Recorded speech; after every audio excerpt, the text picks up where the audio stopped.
Well, as we know, happiness cannot exist unless it does so side by side with sadness. So before we begin this omnibus edition of Happy Times and Places, I'd just like to acknowledge the passing of Ian K McLachlan, the guest on this edition, who died in August 2022 at the age of 68.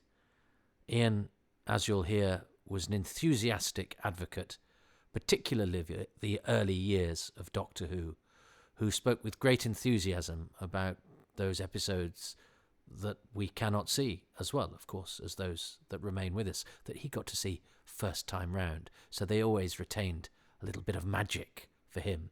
And so I'm delighted that he was able to contribute to the extent that he did. I felt always rather guilty that, because he kept saying it, that The Keys of Varanus was his favourite and it had already been snaffled. But it does mean that we get 12 episodes of Ian rhapsodising about the joy that he had watching these largely lost episodes the first time around.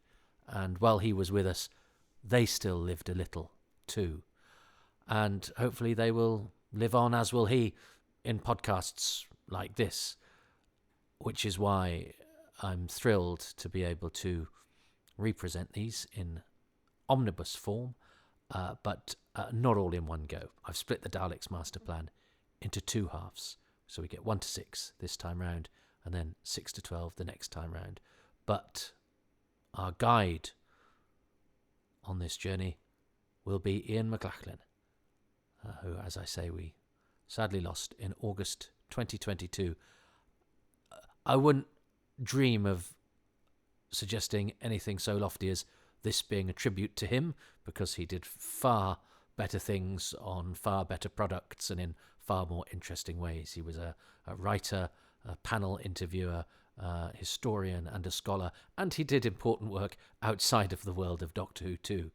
But in this corner of Podcastville, we doff our caps and we salute, and we do all of the things that you do when you acknowledge the brilliance of somebody that we will not get to spend any time with again. So thanks to Ian. Thanks for listening. It's Happy Times and Places, which is a positively inclined Doctor Who episode commentary podcast in which I, Toby Haydock, watch a story chosen by a friend of mine. They've also selected their favourite thing about each episode, so as I commentate along, dropping in facts, nuggets and observations, I have to see if I can guess what that favourite thing is. Well, I've only gone and done it. I've decided to do... welcome to Happy Times and Places. My name is Toby Haydock, and I'm about to watch a Doctor Who story. I'm about to watch a Doctor Who story that largely doesn't move because of the resources available. That's when it does move, it's in black and white, so it moves at a slightly different pace from the television we're used to today. And is also, just in terms of...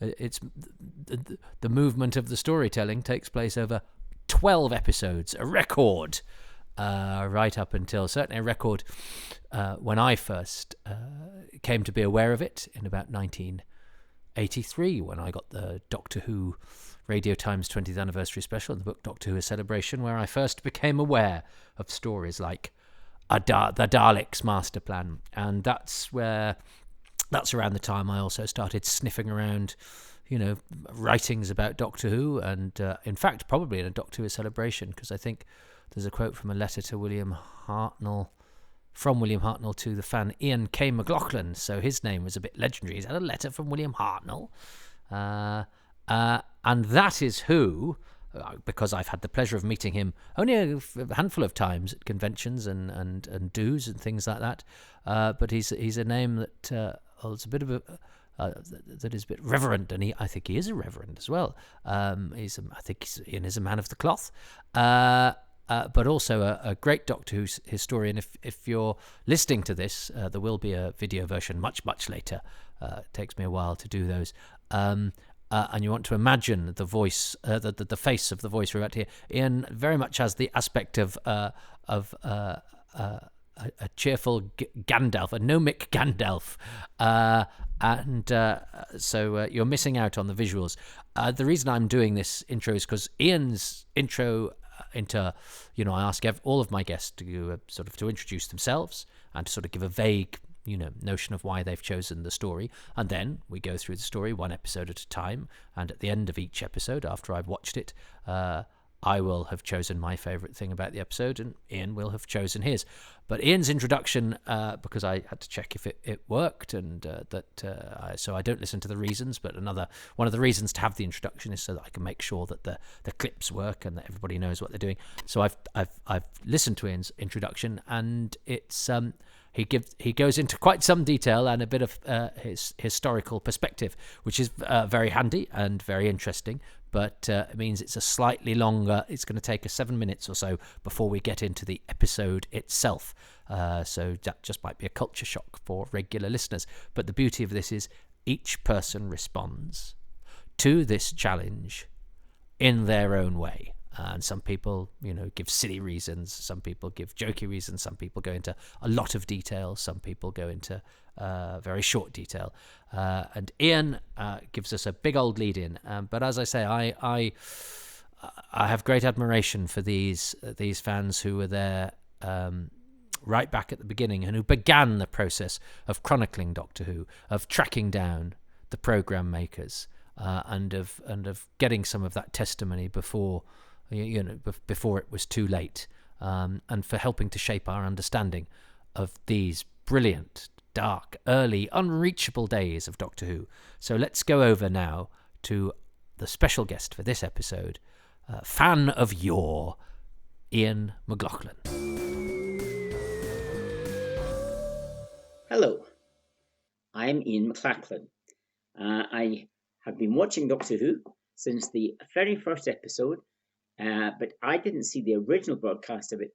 I saw the repeat on the 30th of December 1963. And after I saw the first episode, I was hooked on the show and I had to see every episode. So far, I've only missed one, which is the last episode, Assassin of Peking, of Marco Polo. I was involved in the Doctor Who fan club, which Keith Miller used to run a little bit. And then when the Doctor Who Appreciation Society started, I got involved in that.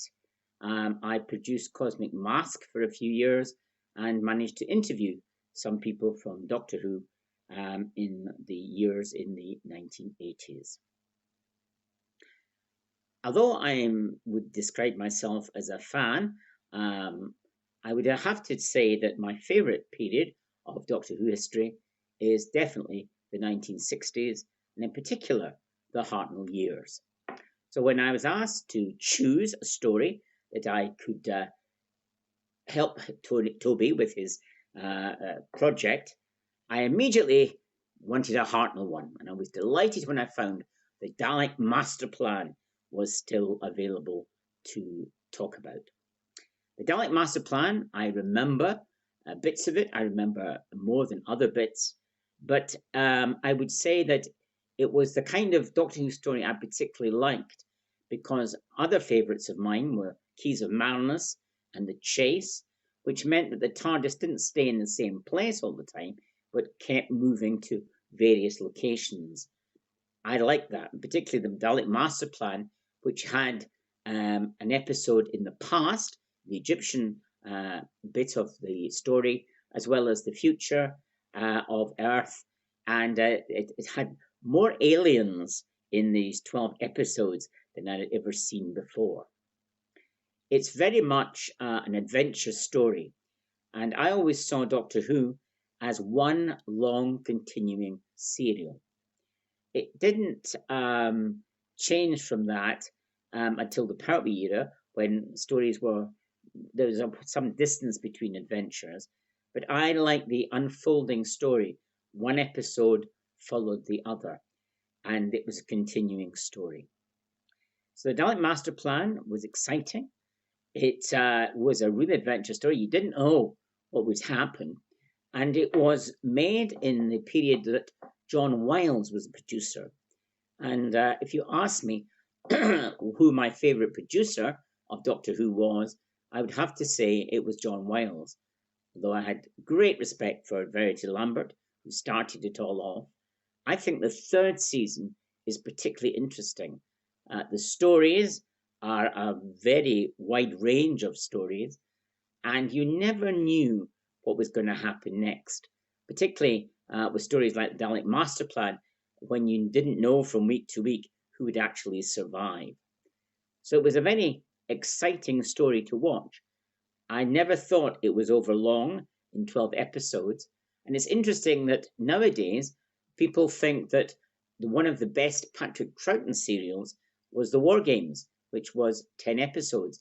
And for much of the 70s and 80s, the feeling was that The War Games was overlong. Nowadays, many people mention it as one of their favorites, if not their favorite, Patrick Troughton adventure. And The War Games was, in some ways, like the Dalek Masterplan, that it didn't stay in the same place or the same time, although that is a interesting way of putting it, because the different time periods were on the planet. But anyway, it moved around. It moved along. It was exciting, and that's what I'd want from a Doctor Who adventure.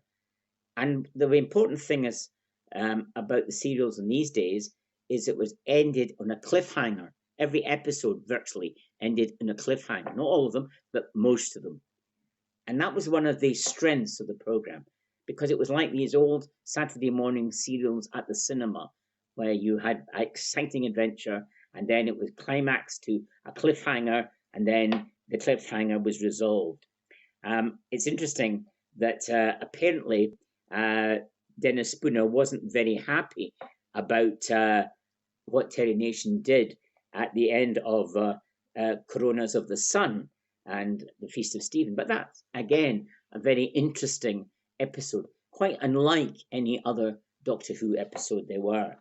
And so that was part of the attraction.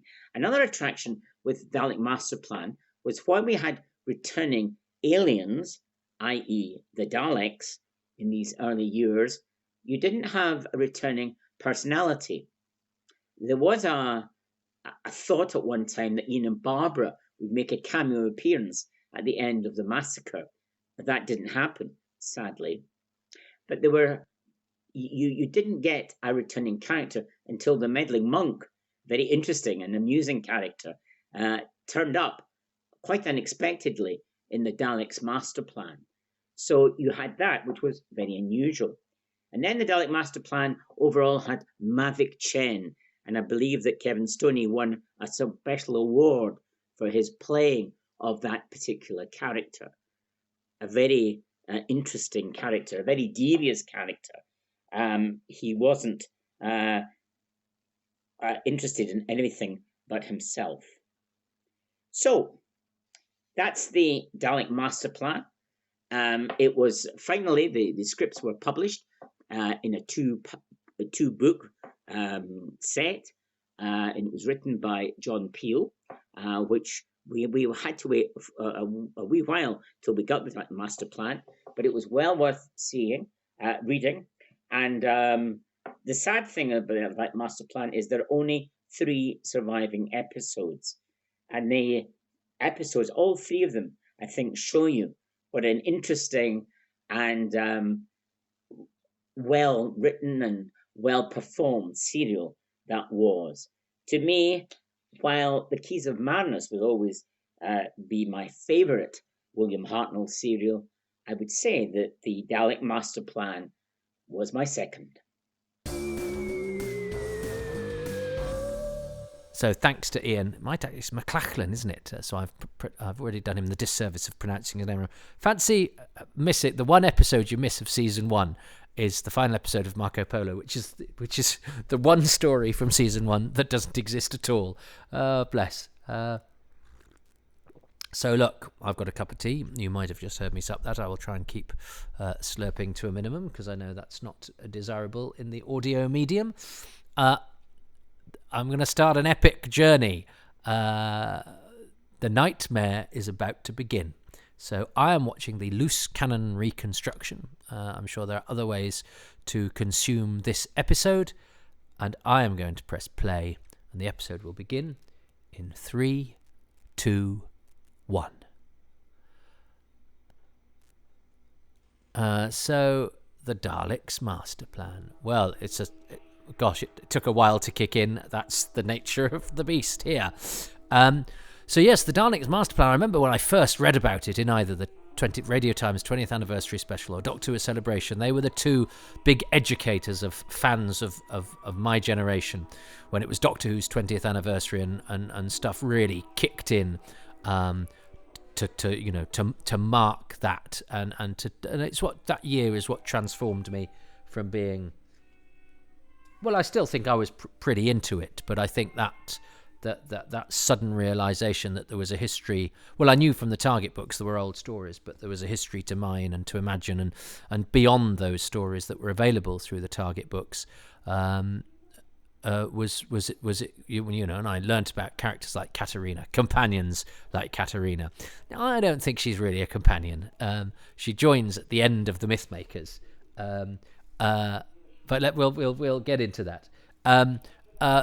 But yes, this epic. And I think in Doctor Who Celebration it says one of the longest Doctor Who stories and one of the best. Value judgments were actually few and far between. It was largely seen as most Doctor Who was pretty good. I mean, Doctor Who Celebration is a bit mean about the gunfighters and says the Space Pirates is slow, the Underwater Menace and the Android Invasion are suggested to be a bit subpar, but otherwise it's pretty much everything's ace. I love the sound effects of the jungle. I love Charlo Egan instead of Charlie Echo. I believe that Douglas Camfield was responsible for turning some of Terry Nation's 20th century dialogue and nomenclature, the names, into that thing about consonantal shift. So there's characters later, aren't they, called Lizanne and Roald, who Ronald and Lisa. I'm with Camfield here. It's a much better. It just suggests the slight change of language, and we can see that happen. I can see spellings of names that were spelt in a fairly standard way when I was younger, and now there are various different variations. Presumably, that's as parents who like the sound of a name but don't know how it's spelt, and that's actually true. I remember my mum was a health visitor, and she saw this. This name on a certificate, and she said, "Oh, what's your child called?" And it was Shayn, and it's like, well, Shane. It's like the name was Shane, but it was Shayan. Shayan is because they'd heard the name in Neighbours, so they thought it was Shayan. They thought it was Shayn because of the Australian twang with which they'd heard it pronounced, and they'd liked the name, and so that's how they thought it was spelt. So that sort of thing can happen. So. Although Roald is a name, Roald Dahl, of course, but he was Ronald. Here he is, played by Philip Anthony, an actor who had a long career and was in around this time of year a few years ago a BBC Day of the Triffids, so kept going and playing decent parts on telly. And he died, as I record this, in 2021. He died last year, I think. And was still doing signings and attending. I never had the pleasure of meeting him myself, but he was still active, still acting. And Lisa, or Lizanne, is played by Pamela Greer, whose real name is Luciania Greer. She is the widow. She was married to John Carson, who plays Ambril in Snake Dance, and she is a writer now based in Africa. John and his wife. I chickened out then, didn't I? Just because I didn't double check. Anyway, apologies. She won't be listening. I got quite friendly with John, but I never met his wife. And they moved back to England for a bit, and then they went back to Africa. He loved that country, that continent. Sorry. Michael Guest is playing the interviewer, interviewing Marvick Chen, Kevin Stoney, and on this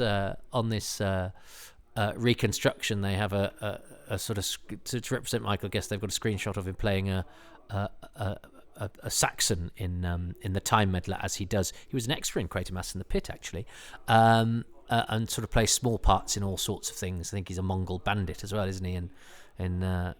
In Marco Polo, but I suspect he didn't look like a Saxon in the Time Meddler when he was interviewing Marvick Chen, but it doesn't matter. I like this big screen that they have, and I believe that the way that was shot gave a certain kind of effect. I think they put a bit of effort into that, and we know how ambitious Douglas Camfield was with the visuals, and I think that's what we miss when we see this, because of course John Wiles is now the producer of Doctor Who, and pretty much the first thing he does when he takes over, Verity Lambert hands over to him sort of during Galaxy 4, and immediately John Cura's telesnaps cease to be part of the production and only begin again when Ennis Lloyd takes over the reins. So, and unfortunately, whilst we probably could have access to telesnaps of many episodes that do exist, the Wiles era is largely missing, and also is not represented by telesnaps, which makes imagining and indeed, as Luce Cannon have done here, recreating the Daleks Masterplan and various stories of season 3, which I think is one of the most bold and imaginative seasons in the whole of Doctor Who, and certainly one of the most varied.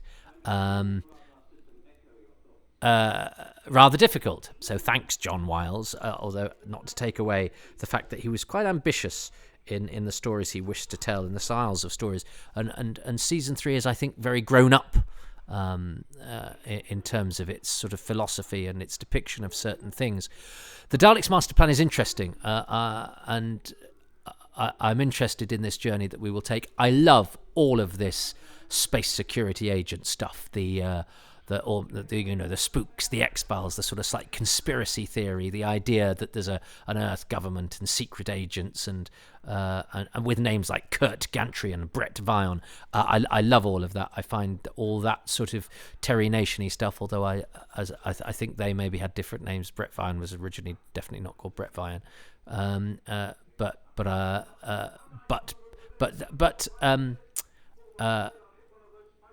Nation was still good at names. He quite often used Germanic names, Kurt Gantry, that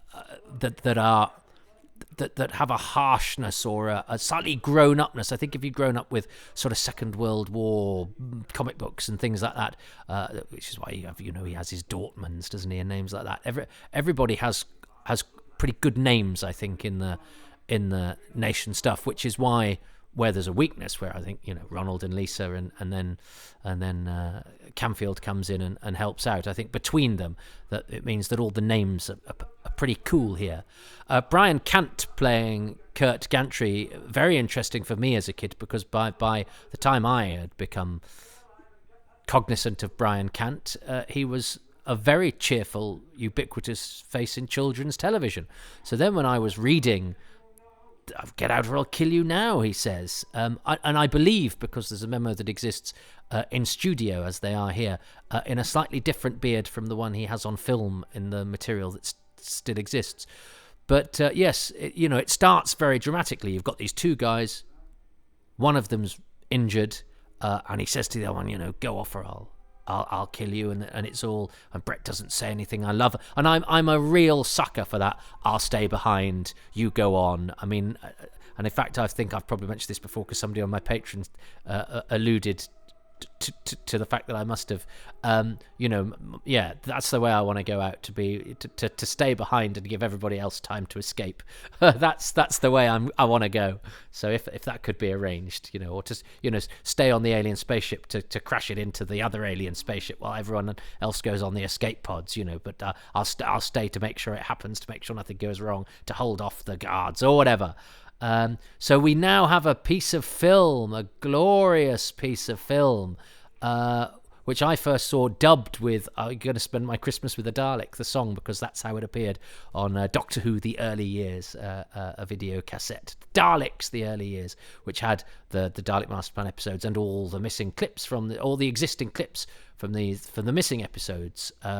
So and I remember, that was really exciting when this film stuff from episodes 1 and 2 turned up. And you see that automatically shows, when we've got the moving pictures, Camfield's angle with the Dalek there, the close-up on the gun, the sweat on Brian Cant's face, even that wobbly cheek thing that he goes on, the fear and the drama is never far away when Camfield is is directing, which means he's perfect for this, what I would call, and I know it's a slightly archaic phrase, but the boy's own kind of adventuring stuff, which is, as I say, one of my favourite aspects of the Daleks Masterplan, as are the sounds we can hear now, these sort of unnatural jungle caterwauls that are the work of Brian Hodgson, who is a great contributor to the weirdness of the Hartnell era, and I think the Hartnell era is the weirdest era of Doctor Who, in that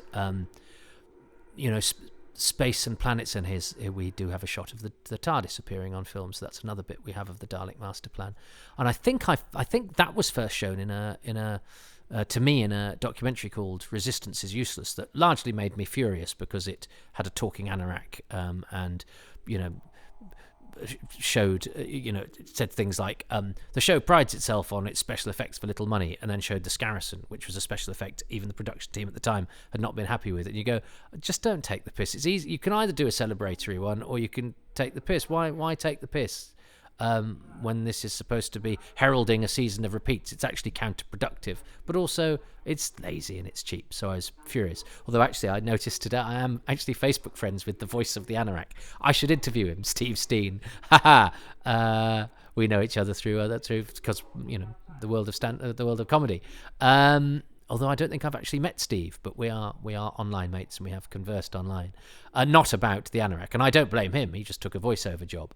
But I do want to punch that anorak and probably repeatedly kick it in the balls, every person in charge of making the decisions for that documentary, which was well put together and hadn't missing clips on. But don't take the piss, come on. And I say that as a stand-up comic. Anyway, let's not digress. So this is a great... And The Nightmare Begins is a title that suggests, oh yeah, we know we're at the start of an epic. I sort of feel sorry for John Wiles, because I know that he and his script editor, Donald Tosh, did not want to do this story. They weren't wild about the Daleks. And I think this almost finished them off, so that we don't then get many stories of the kind that they would have liked to have done, because they both leave. So I would have been really interested to see more of Wiles and Tosh. The picture on the screen now that I have is the one from the Radio Times, I think, of Katerina mopping Stephen's brow. And I believe it's one of the mysteries of Doctor Who is, when does Stephen change into the corduroy jacket we see him in later? And when does he change out of his Trojan gear? Presumably that's between episodes, but I don't know. But there is an issue with Stephen's clothes, because of this picture that we have from the Radio Times that otherwise doesn't exist. So I wonder if there are more photos kicking around from the Daleks Masterplan episode 1. It's always nice when a cache of photos turns up from stories that are poorly represented. And I mean, I remember being shocked, of course, when I learned about missing episodes, and you'd go, well, at the Dalek Masterplan, there's 12 episodes, and Doctor Who Celebration says it's one of the best Doctor Who stories ever. And then in Doctor Who Celebration at the back, it's got the list of missing episodes. You got, what? There are none? But then the Radio Times 20th anniversary special had a list of missing episodes, but it listed them by their individual titles. It didn't break them up into stories. So if you didn't know what the stories, you could sort of guess that Assassin at Peking was Marco Polo. You could get. But when it got to the Daleks Masterplan, it seemed to, the Nightmare Begins seemed to be the beginning of that. Oh, and it followed from Mission to the Unknown. So you got to the Nightmare Begins, but then there were only 10 episodes listed. So I actually wrote to the BBC, and instead of saying, I said these episodes I think are the ones from the Daleks Masterplan. Does that mean 2 have been found? Blah, blah, blah. And I only found out, and they just wrote back and said, we haven't got any lists. Here's the general thing that the production team sends out. And it was, it was a thing from the Doctor Who production team that had agents' addresses of the actors, and it was a standard thing that was sent out, which was still thrilling to get. But I really wanted to know about missing episodes, even though there was never a chance of seeing even episodes that existed at that point. But so, yeah, the 20th anniversary special from the Radio Times and Doctor Who Celebration that came out around about the same time both had different information about what was missing from the Daleks Masterplan, because the 2 episodes that were the first to come back of this story had come back in between Celebration going into print and 20th anniversary special going into print. So I had a sort of tantalising, I'd got a theory even though I didn't know for sure because the 20th anniversary special hadn't broken it up into episodes. Hartnell has to do a lot of talking to himself, and he's very good at it, I have to say. Yeah, it's hard to do, and it's a bit phony, and it's, you try not to ask people to do it now. But Hartnell, because he's slightly dotty and hoots to himself, is rather good at it. Oh, is this where the spar lands as well? That was another thing that I think I saw in Resistance is useless. Oh no, that's just the noise of a spaceship moving over. But I remember that was footage that didn't exist, and I saw it. I knew it was the spar spaceship because I'd seen pictures. So I'd got an inkling that some film had come back from the Daleks Masterplan before it was reported. So I keep seeing bits of the Daleks Masterplan before I know that those bits are actually back. So hopefully I'll accidentally watch episode 12 by mistake one day somewhere.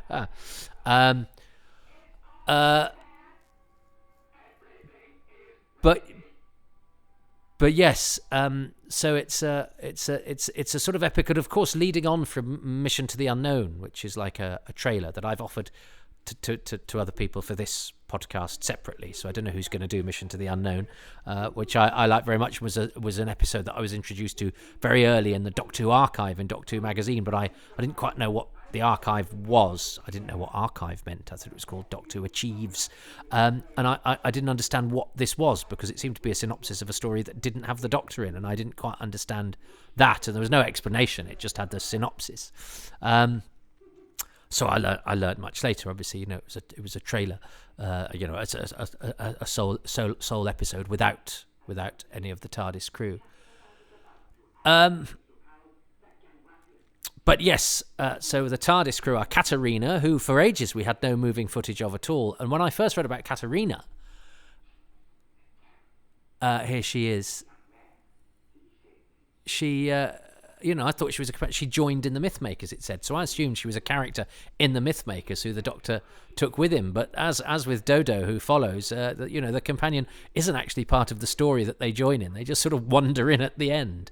And I remember reading an interview with Adrian Hill where she said, "Oh yes, when I joined, it was lovely because other people were just leaving, like Max Adrian and Francis White." And I thought, well, they weren't leaving; they were the guest stars of that story. It's not like they were a companion like you who would join and who would leave. And I thought, oh, and then it was only later that I realized, the reason she said. They will leave because they actually were in as many episodes as her, pretty much, or not far off. Oh, there's a Varga plant. I mean, we didn't have photos of those for ages. The great sort of candy floss beasts of old Kemble Town. And I love this continuation of the Mark Corey story, the fact that we have Mark Corey's corpse and the recording. It really does feel like an epic. I love him I love the fact that he gets killed at the end of Mission to the Unknown, and now we have his skeleton. And I love the fact there's been a whole story in between. Oh, here's the spar. Look at that, brilliant. I love that. And I look at the way that the two different bits go around at two different speeds. That's an excellent model. It's an excellent ship. And I'm glad we can see it moving. That's a brilliant piece of work. And the Daleks look good in this, so I love all of this space conference stuff. I really like the idea, just in the expanded universe of Doctor Who, that we've had this solo adventure without the Doctor, and now the Doctor comes and catches up on what we know of from that little interlude that we had, and the idea that Corey's corpse is a skeleton now and has that recording that he tried to send and couldn't. But now he's not going to have died in vain because somebody will hear his message, and it's nice that he and that adventure live on in the DNA of this. I really like that. And we haven't mentioned, of course, Brett Vile, Nicholas Courtney, who's great, and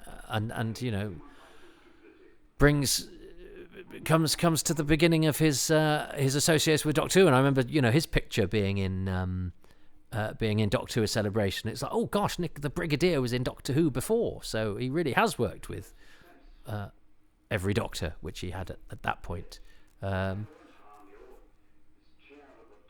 And there's all sorts of funny little things in this episode. Yes, so there's the chair that immobilizes Brett Vian. There's the business with the key in the lock, isn't there? Leaving the key in the lock. And it's a shame for Katerina that they sort of chickened out of having her. But, that debate as to whether she's a companion, she filmed her leaving scene first because it was done on film. I think she leaves her. So she was never taken on as a full-time character and then sort of axed, as it were. She was dead as soon as she began because she'd done the filming for Masterplan. As pretty much, I think, the first thing she did. And she's not listed in the Radio Times in the sort of companion billing. Now, the Radio Times sort of shifts about, but it's largely starring Doctor Who with the companions and then the guest stars, and then it starts starring Doctor Who with the guest stars and the companions. But Adrian Hill doesn't get companion billing at all in the Radio Times, and that's something that even Samantha Briggs, even Pauline Collins in the Faceless Ones gets for a couple of episodes. So, but she's infused in our collective memory as she is one of the companions, and it was exciting because she was one of the companions who died. Oh my God, there are companions who die, and they happen in the old-fashioned Hartnell era. Now, this is going to be... So that was quite an astonishing revelation as a kid. And then you discovered that actually the two companions who died, one was in essentially a third of one story, all right, and 10 minutes of the Mythmakers. And the other one is in just this story. So I always think it's a bit of a stretch. However, it's within our consciousness that Katerina and Sarah Kingdom are companions, in the same way it's within our consciousness that the Daleks is called the Daleks and the Edge of Destruction is called the Edge of Destruction and Mission to the Unknown is called Mission to the Unknown. And I won't hear from anyone otherwise. I didn't talk closely about the ins and outs of that episode. Well, I did a bit. I talked about the names. No, I'm fine. I'm not apologising. I don't care. There's a lot to say about the Daleks Masterplan. I should hope so, because I've got to watch the whole of it. I do like the way that it sets itself up as a continuation of Mission to the Unknown. That sort of special, the space service stuff that it has going on. The James Bond in space that Brett Vian is. I like the names. I love Mavic Chen. I mean, I will eulogise Kevin Stoney at many points throughout the next 12 episodes. Well, apart from Christmas. But my favourite thing of that, I think my favourite thing of that night, because Brian Hodgson's jungle music is jungle music. No, that's terrible. Not jungle music. Jungle sounds. Tight fit, aren't they? Going a wimba way. Is that what jungle music is? Is jungle music a genre of music? I don't know. But it's not what I meant. I meant jungle noises, alien caterwauling screeches and all of that, which I think are gorgeous and beautiful.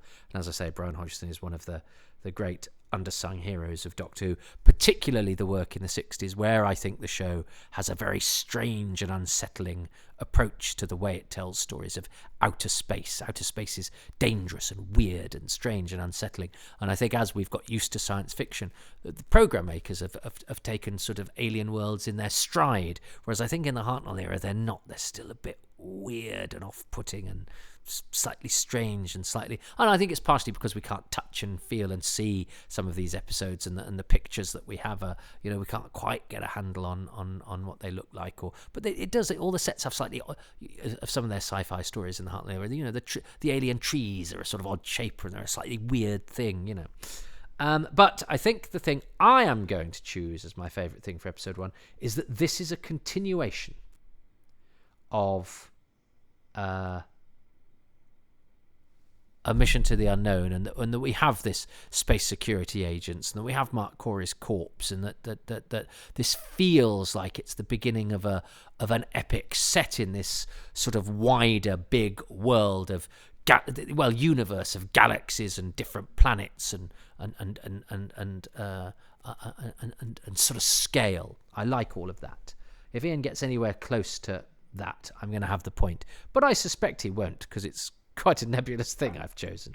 So, I've been asked to say something about each episode, a particular highlight or a particular special fun something. We begin with The Nightmare Begins. What I like about this episode is it carries on where the previous Horse of Destruction left off. We have Katerina tending to an injured Stephen.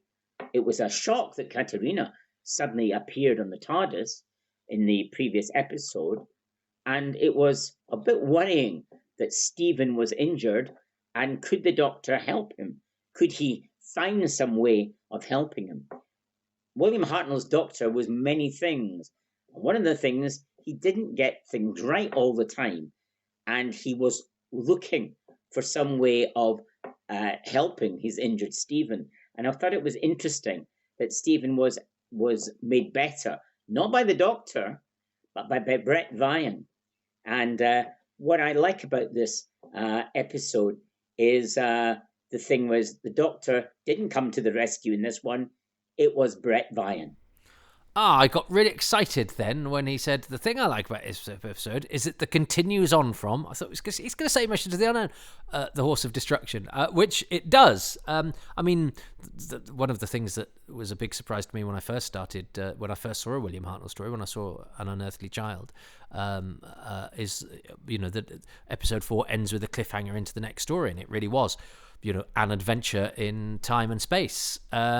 So, I suppose no surprise that it continues, but it continues very, very directly. And yes, and that's very true, that idea that Stephen is still injured from what happened in the previous story, again, gives a sort of connectedness between the stories and a sense of a continually flowing adventure, which does seem somehow more epic than perhaps the Doctor Who that I was used to, which is a story ends and you go on to the next one. And there's a few, interstory cliffhangers in the Davison era, but they were quite unusual. And again, I didn't quite realise that they were harking back to how things were done before. And yes, there was the Space trilogy that was sort of connected, but this still feels sort of interesting and strange to me, even though it predates the episodes that I know. So it's an interesting way of how they used to do things.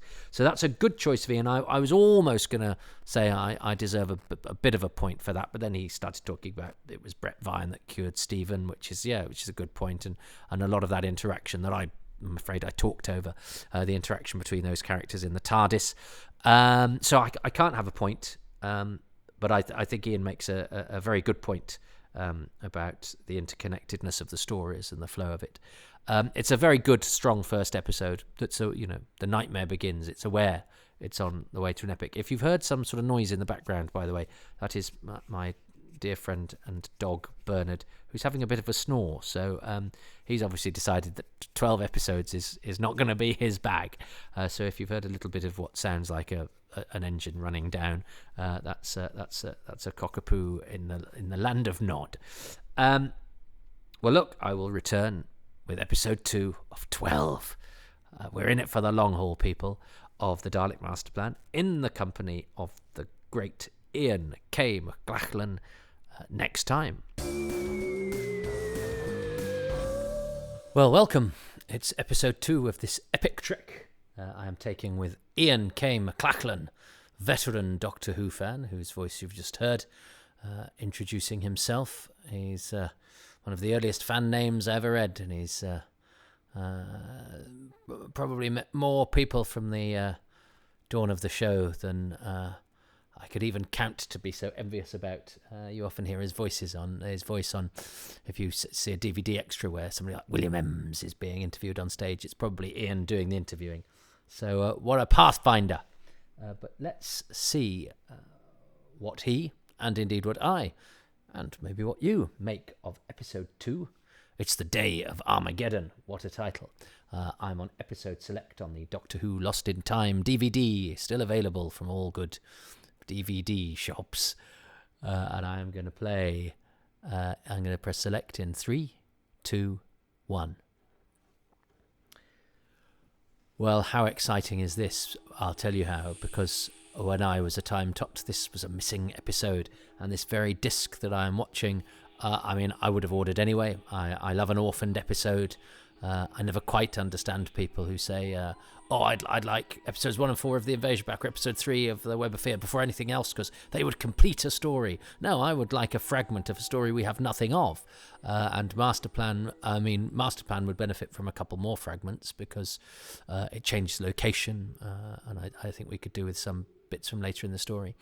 But this was really exciting when this returned, and this Lost in Time DVD set. It was the first time any of us had seen it. I think I was on the restoration team forum when I learnt of the return of the Day of Armageddon. It's gone now, but it was a place where you could dip in, and the restoration team, who were in charge of making these pictures beautiful and always had ears out for returned episodes and things. And broke news to fans, and also had to deal with people being arseholes, and eventually decided not to do it anymore. The forum, that is. It's lovely seeing the Daleks outside the TARDIS. Actually, there's nothing more alarming of an image, so that must have been a great cliffhanger that I didn't talk about last week. Sorry. It's great to have some more Hartnell. It's great to have some more of this story, because this episode wasn't sold abroad. So the chances of us having anything of it, I didn't realise that as a kid. I thought the 12 episodes, you think one would turn up, but actually then when you investigate and discover that, nobody actually bought this because it was so distressing, the fact that we've had 3 episodes turn up in odd circumstances is very encouraging. It means anything could be out there. He's a very chipped Dalek, isn't he? He's a battle-scarred Scorosian, but they look great. I love the way that Mavic Chen writes with his pencil between his index and his pinky, his little finger. Everything Kevin Stoney does is glorious. This is a great entrance for Zephon as well. A lovely shooting. Look how far back he is in that set, and a sort of silhouetted. I mean, he's in a dark cloak anyway, but silhouetted to all intents and purposes in that doorway, which looks like a shaft of light, but it's not. It's just a ramp. But it's a beautiful piece of shooting. It just shows how much of a Douglas Camfield episode we're missing by its absence. I mean, there's a brave attempt. I like the way they both have a different greeting. Zephon sort of raises his hands skyward, and Mavic Chen does the hands clasped together. And I love the fact that we can't see Zephon's face, so just his lettuce hands give us an indication of what sort of a creature he might be. Oh, I just saw a member of the crew in the corner of the set. But Mavic Chen there pointing with his little finger. And I like there they say, you did. Zephon says, I did this thing, and he said, yeah, but not as much as Trantis. And I like the fact that they sort of invoke the different aliens that we have populating this conference, because I think it's the sort of thing that as a kid you maybe create backstories for all of the different ones, or your imagination about what these creatures are, and just having them mentioned in a sentence when they're off screen gives them a sort of life. And it is a disappointment, I think, that we don't get more of the delegates of the weird and wonderful creatures that make up this part of the story. That's not a complaint. I just love them. I don't think they ever quite fulfill their potential after their, tantalizing debut in Masterplan, and this is about as in Mission to the Unknown, and this is about as good as they get. I know some of them come back later, but this here at least we have the full contingent, bar obviously the changes that have been made since Mission to the Unknown, where the giant Christmas tree has vanished and Salatian has arrived. But we will see from the different ways that Zephon and Mavic Chen greeted each other that everyone has their own way of doing their hands, which is a brave attempt to try and differentiate them and say, well, we can do the embodiment gris. I love that as a name. And again, it gives a suggestion of outer politics of other machinations of so often when it's a great shot close up of Mavic Chen here, and Kevin Stoney's facial performance is so has so many fleeting subtleties. But yes, the suggestion that in a series where often a planet can be represented by 20 people, and literally it's kind of these 20 people are every opinion on the planet, or sometimes, I mean, I'm being optimistic. Yeah, sometimes it's two. That the idea that the different galaxies have factions, and Zephon can't say that he speaks for a particular thing because of this other thing, and that suggests a bigger galaxy or universe or whatever you want it to be. That black Dalek looks absolutely magnificent. Just what a little paint job can do. Stephen rocking a corduroy jacket there, and the first sort of proper footage we have of Katerina. I know she's in that clip, but she's in episode 4 that survives, but she doesn't get to do much because she's got a hand clasped over her mouth. She's a funny little thing, isn't she? She's a slightly sort of strange and slightly beguiling presence. I know some people were quite, didn't think she was up to much. I think she's quite sweet, and as I say, a little bit like she's a little bit detached from the whole thing, because she is this sort of Trojan handmaiden, sort of ripped out of time. It's odd though, the whole Katerina thing. She joins at the end of the last story, having played no part in it really, apart from to rescue Stephen, and is dead before she's out of the crib in televisual terms. Very odd, but anyway, it helps to give this adventure that she is.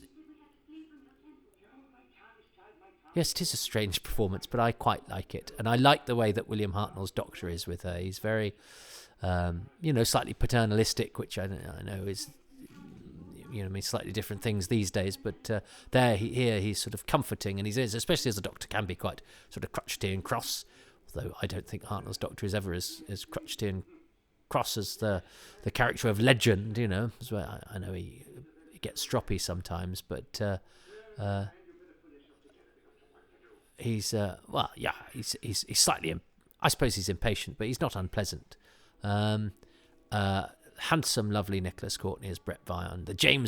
Is he the James Bond of outer space, or is Mark Corey, or are they both? Who cares? They're both square-jawed heroes played by lovely actors. And we had this. Here we are suddenly on film.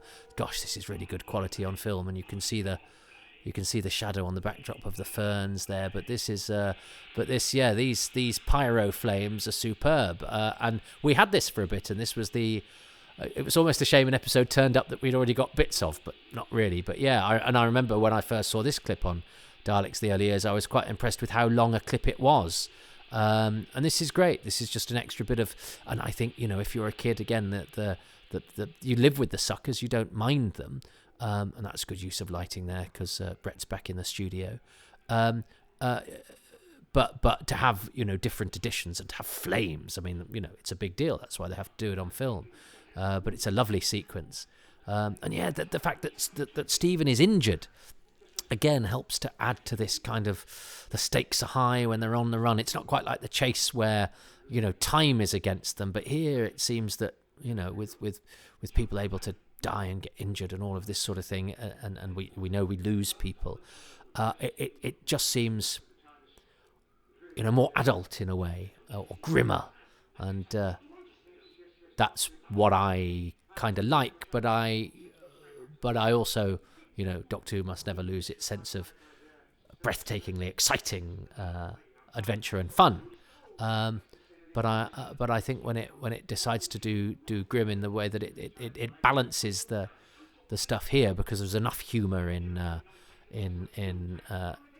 Hartnell and in Kevin Stoney, actually, particularly, that it's it's not dour. It's that's a great that's great action from Brett Vion, and Hartnell betters him. Well, the Doctor actually gets the better of Brett, but it's not the moment it should be, because Hartnell slightly fluffs the line, but he maintains his composure, and it's good to see the Doctor giving as good as he gets. But if the Daleks are doing something they shouldn't be doing, again, this fire is absolutely marvellous. It looks terrific, and the wonderful sounds, the strange alien shapes. This is really transporting me into strange new worlds territory, and I love it. And it's actually quite unusual for Doctor Who, which is often set in the past or in the present. Alien worlds are interiors, corridors, complexes or whatever, having a sort of alien shaped and sound jungle, and then making it good enough that you can burn it down in close up, I think is lovely. This feels like a proper big adventure. But yes, this is like a kind of war film, really, isn't it? It's a commando unit on the run, having to blow. It's like the sort of Guns of Navarone or something like that, but in a BBC studio, and instead of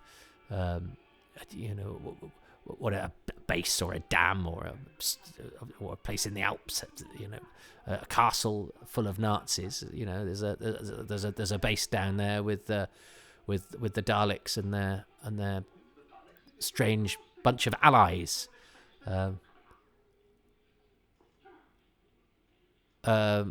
Nicholas Court is already having to do his slightly baffled with the Doctor, but I'll go along with it stuff, which he of course perfects later. But I think he's great as this ruggedly handsome space guy.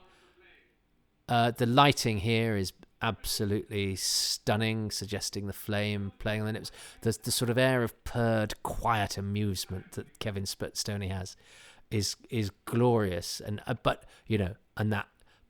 he never fails to give us the sense that this is an overweening arrogance that Mavic Chen has, but he does it without making the character over the top, and I think that is glorious. And you like him, and it's a curious makeup he has, isn't it? And I suppose we have to be slightly uneasy that I can just see his spar out. That's a photo of the spar in there. I hadn't noticed that before. It's the good quality of this, and I'm watching on a bigger screen than normal. And he does brilliant stuff here, Kevin Stoney, when he uses the set and sort of plays with it like it's a jail cell that's keeping him prisoner. And then he does that little look. Oh, he is so good. And whereas Zephon is flagging himself for extermination by being the biggest prick in the galaxy. Yeah, I'll keep waiting. So Mavic Chen makes us. I'm sure we'll be able to talk about. But I have to acknowledge that. There's. Do you know what? It didn't occur to me when I was a kid that Mavic Chen might have a suggestion that he's. There's an element of. A Caucasian actor playing an Oriental character. Because I didn't see Chen. I understand. Obviously, it's obvious where the provenance of Chen is suggested to come from now. But when there's people called Zephon and Vion, and I just thought Chen was just another name, really. Obviously, I think we feel slightly uneasy about suggestions of yellowface and all of that these days. And rightly so, but it should not distract us from the fact that that's not Kevin Stoney's fault, or indeed 1965's fault, and that he's doing a fantastic job of the character. And in going roundabout in order to try to not to cause offence with my phraseology whilst addressing a thorny subject, I missed the different entrance walks of the aliens, which again are there's Zephon's feet, because I'd seen a picture of Zephon quite early on, a picture that I then never saw printed for ages and ages and ages, but it's in one of the early Doctor Who magazines, and then and it's odd because we don't have any other photos from this episode, do we? So, but they got one of Zephon. They don't get but there isn't one of any of the other aliens, bizarrely. And it just seemed a bit odd that they didn't do a photo shoot for the vast array of delegates that are in Daleks Masterplan, which is why we don't have proper photos of. I know we've got a couple of set photos where Trantis and Salation are in the background, but we don't have this one's version of Malfa, because even though we've got moving footage here, it's not the Malfa that we see later on, because this is an extra. This is Roy Evans playing Trantis, but he wasn't that character in Mission to the Unknown, and I think it's Brian Edwards, isn't it, and Ian East as Malfa and Salation. They don't play those characters later because they're non-speaking in this, so you have an extra. So all of these other ones are extras. Including this strangely feminine one who's not in Mission to the Unknown, the sort of Lady Gimp, and then there's the other one that's the astronaut that in Mission to the Unknown is a black actor, Sam Mansaray, whereas here we can't actually see the actor's face. But we don't actually have photos of them from later on in the story when a couple of them are speaking actors. So, they will look slightly different because they're played by different actors. Ian East is replaced by Terence Woodfield, who had been in The Ark. And I think they both died on the same day a couple of years ago. I remember I punched them together in my in memoriam video. Which is a strange question. And Ian East went on to have, decent acting career, speaking parts from The Bill and various bits and bobs. But he's non-speaking in this, as the bald Salation. But yes, but odd that they didn't take photos of the aliens, proper photos. We have later Salation. We have Terence Woodfield Salation and Roy Evans as Trantis in the background of a set photo, but we don't have Alf Roberts as Malfa, Alf Roberts from Coronation Street, Brian Moseley. Have I missed there's a line reading that Nick Courtney gives in this? I think it might be earlier where he says he's supposed to say something like, "Who cares about history?" And he does it as a kind of philosophical, who cares about history? Whereas I think on the paper it's more of a sort of tough guy nation chewing a cud, phlegmy, spitty, who cares about history? I'm a tough guy. But Nick Courtney can't help but inject a little bit of the philosophical into his hard-bitten exterior, which I think makes him such an enjoyable performer. Although, which is why I would never quite cast him as the toughest of tough guys, although actually he's great in Inferno, so perhaps he had to really dig deep for that. So yes, of course, the Doctor is disguised as Zephon, even though all they had to do is look at his bare seaweed feet. But it's great that he's doing this disguise, and it means that because he's got Zephon's cloak on, we do get to see Zephon's face before we lose the moving pictures once again. But Julian Sherrier, interesting, talking about actors, blacking up or whatever.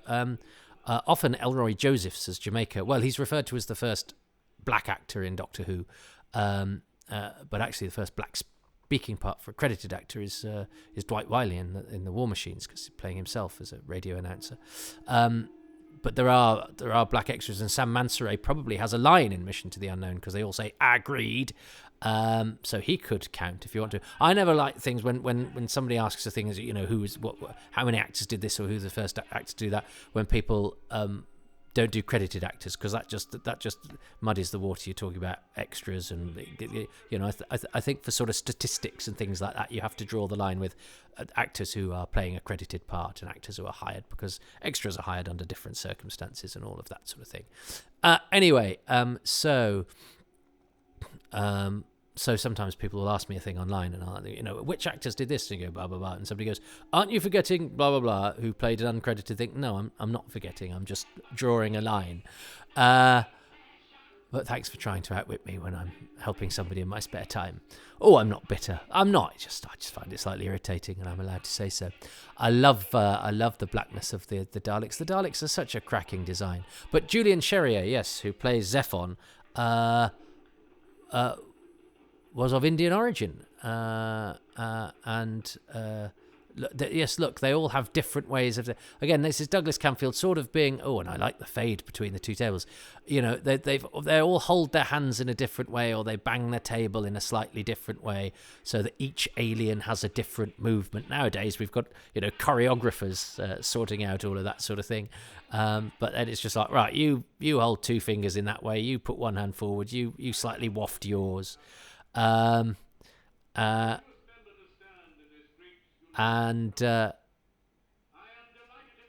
I think that looks slightly hokey to modern eyes. I think the fact that they all walk in a certain way, because maybe partially because they aren't, there's no intense choreography that's gone on either. But I think it's a laudable attempt to make everybody a little bit different. Kevin Stoney has such attack and such authority, and look at Roy Evans' spiky teeth. Roy is still going strong. I got a letter from him last year or so. He's in his 90s now. And he's also... he's Bert the Miner in Green Death, and he's another miner in Monster of Peladon. Gives good miner. Well, I suppose he could be a bit like a mole with those teeth as Trantis. Ronald Rich is Trantis in Mission to the Unknown, but Ronald Rich is a very tall actor. He's Gunnar the Giant in The Time Meddler, so... the one who has a similar costume to Roy Evans in Mission to the Unknown, therefore isn't Trantis. So the names and the costumes, there's no continuity between, or there's muddled continuity between Mission to the Unknown and Daleks Masterplan. The delegates are a source of great debate and research. Jack Rayner is the person to seek her blog, where she proffers the evidence. Of course, these are the techniques, aren't they? Where basically get a load of bald guys. Again, how can we make all the technicians slightly distinctive? Let's get a load of bald actors, or let's shave some actors' heads. And I know there's publicity photos of somebody having their hair cut, isn't there? And a few publicity photos of Hartnell and the bald men, but not of Hartnell and the aliens. I suspect those... the ones of Hartnell and the Baldmen were maybe from episode 1, and the photographer wasn't. But who took the photo of Marvick Chen and Zephon? Was that from episode 3? I don't think it was. Must be from here. So therefore, why are there none of the other aliens? But at least we have this now, which means we have a very intriguing alien-filled episode. Camfield's use of close-ups is excellent. That camera pan along is really, really good. The Doctor's proactive, he's disguised himself as this. I think slightly dulls the luster of the delegates, having them run about a bit confusingly and confusedly. But the scene needs the mayhem. I just don't think it does them any favours, and especially poor old Zephon now, sort of toddling in. But we do get to see his face. And the moving pictures are about to end. She is. You're the strange being, love. And Purvis is great at the heroic stuff, and Courtney's, the camera's having to stay on Courtney while he's just sort of doing his business, and he carries it off well. And then here we go. He's pressing all the buttons possible to take off. Next episode, Devil's Planet. We can't see it, but look at that. That's the end of episode 2, the Day of Armageddon. So exciting when that turned up. This was the first thing I watched when I got the Lost in Time DVD that I'm watching it on now. And presumably the next time I watch it, will be on some sort of season 3 Blu-ray, or maybe I'll watch. I don't know. At the speed they're coming out. There's not one on the cards as far as I know.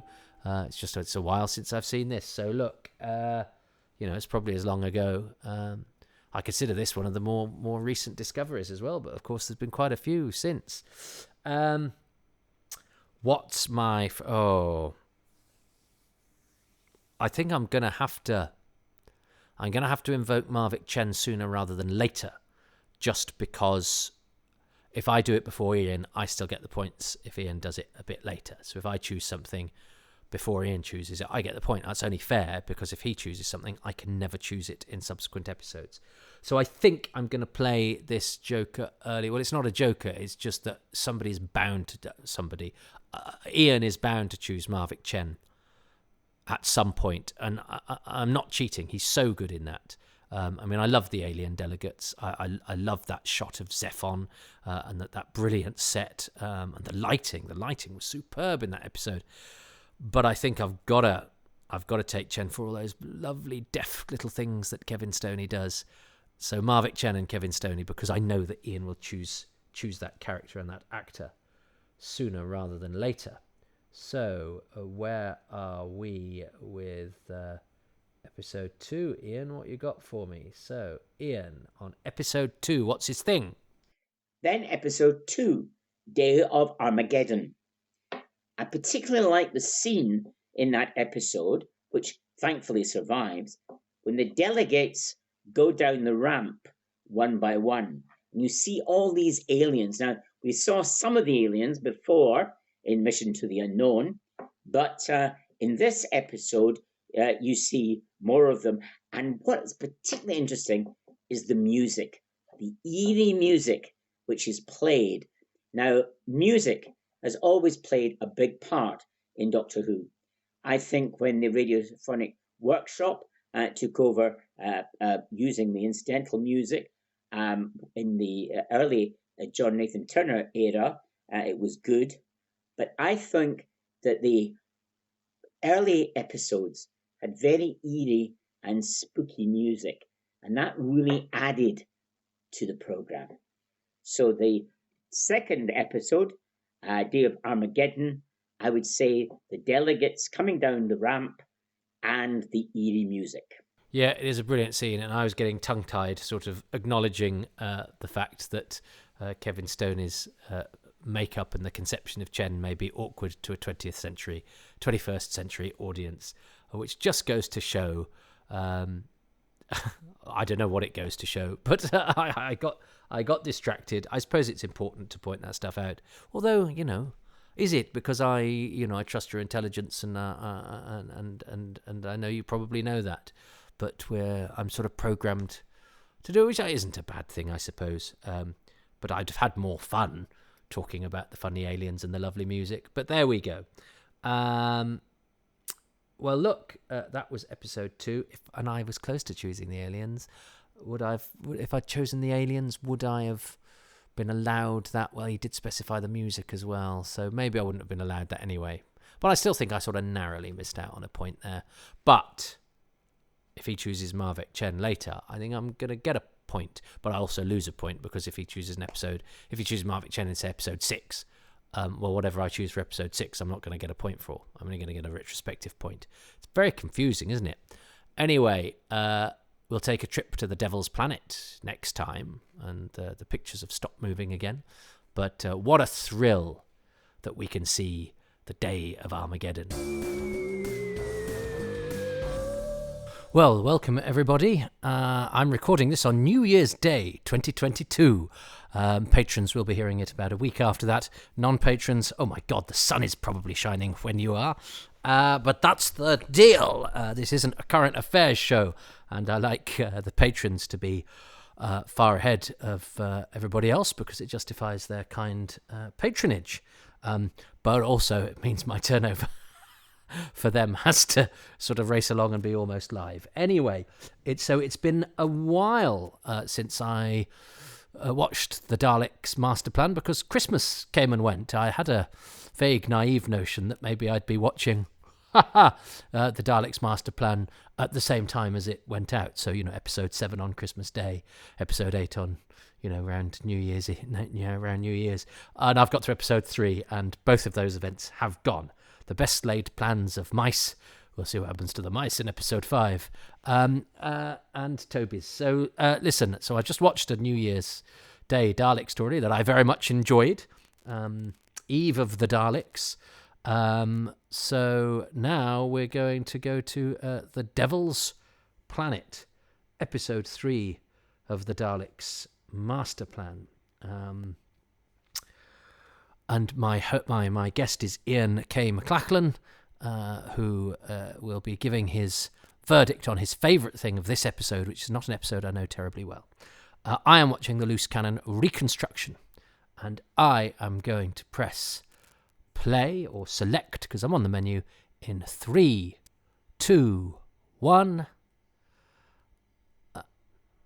And, it takes a while to kick in. I wonder if anybody ever syncs up with me. So, I've been quite daunted doing the Daleks Masterplan because it's 12 episodes, but that's nuts because I don't ever do them all in one go.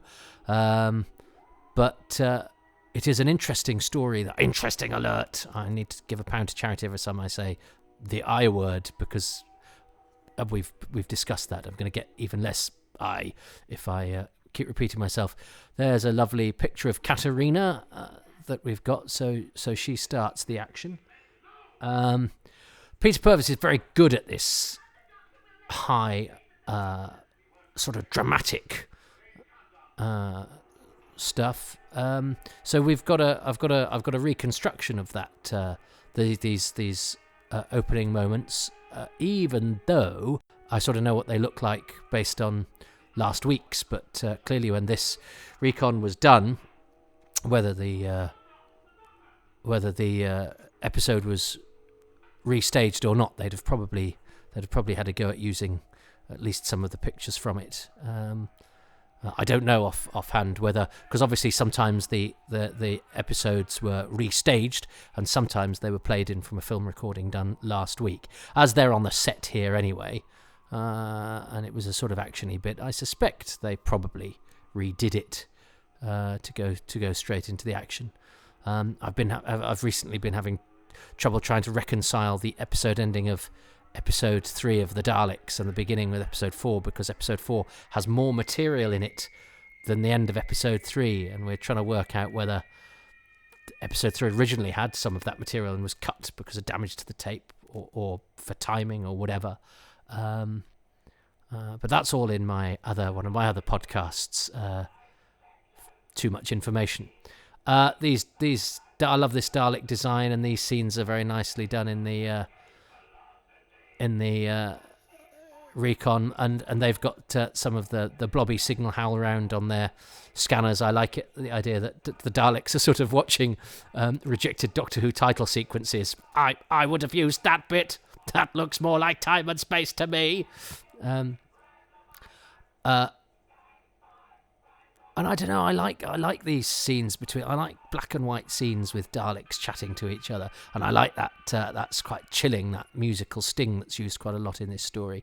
Now, all I sort of seem to really remember about this episode is that they go to a prison planet, don't they?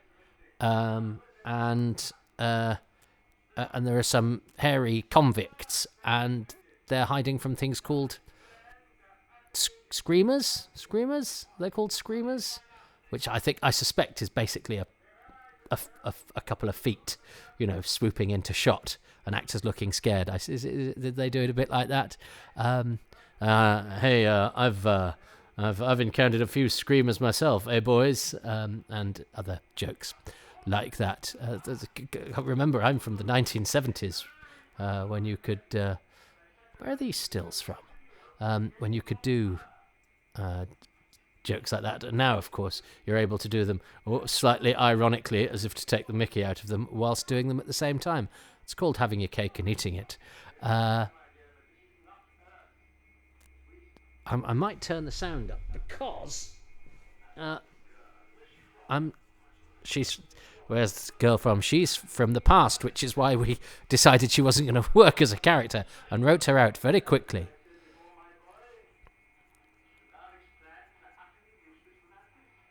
Oh yes, so they're running away with the Terranium core. I like that. I mean, I think the fact that they have Brett with them makes it a bit more exciting than the chase where they're being chased through time and space by the Daleks, because this ties it back to the Earth plot, and ties it in with stuff going on elsewhere. So it's a slightly broader canvas than the sort of slightly more parochial idea, if you like, that they're just chasing the time travellers. I like the fact that Earth has a stake in it. Oh, Zephon, yes. Did I actually... I seem to recall I got diverted, trying not to trip myself up, when talking about Julian Cherrier being of Indian heritage, so is therefore the first credited speaking actor, non-Caucasian speaking actor in Doctor Who. And he gets a bucket of seaweed on his head for the privilege. I read something about Cherrier. It was a court case involving the ownership of some trinkets, some antiques that were quite worth quite a lot. Well, I can't remember the outcome now, but it was a contentious case between him and I think an ex. That's all on record somewhere. So if you want to find out what Zephon got up to in his personal life, Cherrier was actually still alive when episode 2 came back. It's a shame they didn't get him on the... I seem to recall in the commentary there's a bit where Kevin Stoney goes, "Oh, is that Julian?" When it's a close-up of seaweedy feet. I'm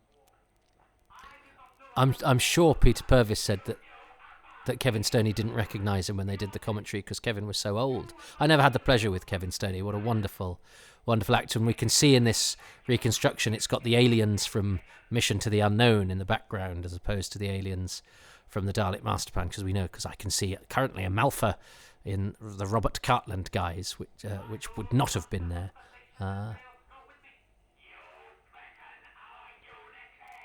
But I do, I do like the delegates. Although, Zephon is a little bit too archly overreaching. Is he about to get exterminated? I think he is. But this is where the Dalek sort of unity seems to come apart, because the minute they start exterminating people, you sort of go, execute, not exterminate. It's a bit stupid of the aliens from the other planets to kind of, and they kind of not going, so if they don't like us, they're going to kill us. What does everybody else from the planet of Zephon do now? They've killed our king. Oh, well, do we just wait here to be taken over then? It sort of it shrinks the international politics of it a little bit, if you like. I remember this picture. It's the picture of Stephen and Katerina and Brett looking at the Doctor as he's been doctored on this recon. They've been given masks, and it said, Nicholas Courtney ponders the future where he will... Red Ryan, Nicholas Courtney ponders the future where he will return as the Brigadier. Got so excited at the idea that the Brigadier had been in Doctor Who before. I love the fact that we've got so many little bits, little clips from this adventure, which by rights should be totally missing. And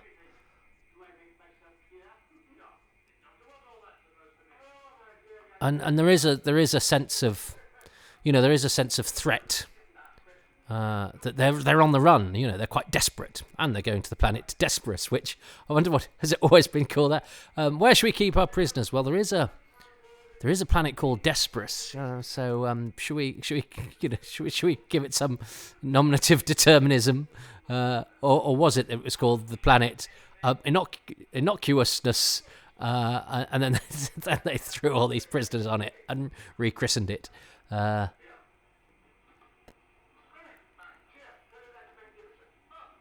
It's a nice spaceship set from what we can see of it, nice and spacious. And I like Brett's costume. I covet Stephen's corduroy jacket. I'm assuming it's a kind of brown. And I'm amazed at the amount of photos that exist. Did they sort of stop taking photos kind of in the middle? I don't think that there are even any photos of the monk, are there? I think it seems as this story went on, everybody lost interest in it a little bit. I don't think there are... there's the stuff of Sarah aging in the film stuff, isn't there? But I don't think there's any studio stuff from many of the last episodes. There's a few colour photos from the middle. There's that one of Salation right in the background. And I'm sure there are more that exist that exist in private hands. Of quite what the private hands are waiting for in order to share them. That I find that very, I was going to say bizarre. I think I'll use the word twatty instead. The idea of having the 6 Mona Lisas, but only you can see them. Especially as all this stuff's coming out now. It's probably going to be the last opportunity.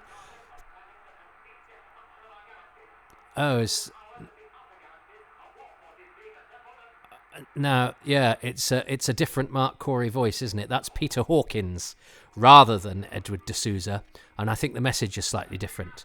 But of course, that doesn't matter because nobody heard that. Nobody's heard that for 4, 5, 6, 7 weeks. So you can sort of have it say what you want, and save having to pay an actor to use, their voice when you've got a perfectly good voice actor here. But it's a shame because now you'd do that. Now you'd hang the expense because actors aren't very expensive nowadays, or you'd probably put it in their contract that we get to lift a little clip of you and use that. And there is a clip coming up. We have got a clip from here we go. I love that this was saved by Blue Peter. Sort of wish somebody had copied the rest of the episode. Oh yeah. Oh. I think that's when I first realised that this bit existed. It was. I'm sure. Is it in Resistance is Useless? They use a little bit of them shaking about, and you go, "Oh, that's Brett and Katerina."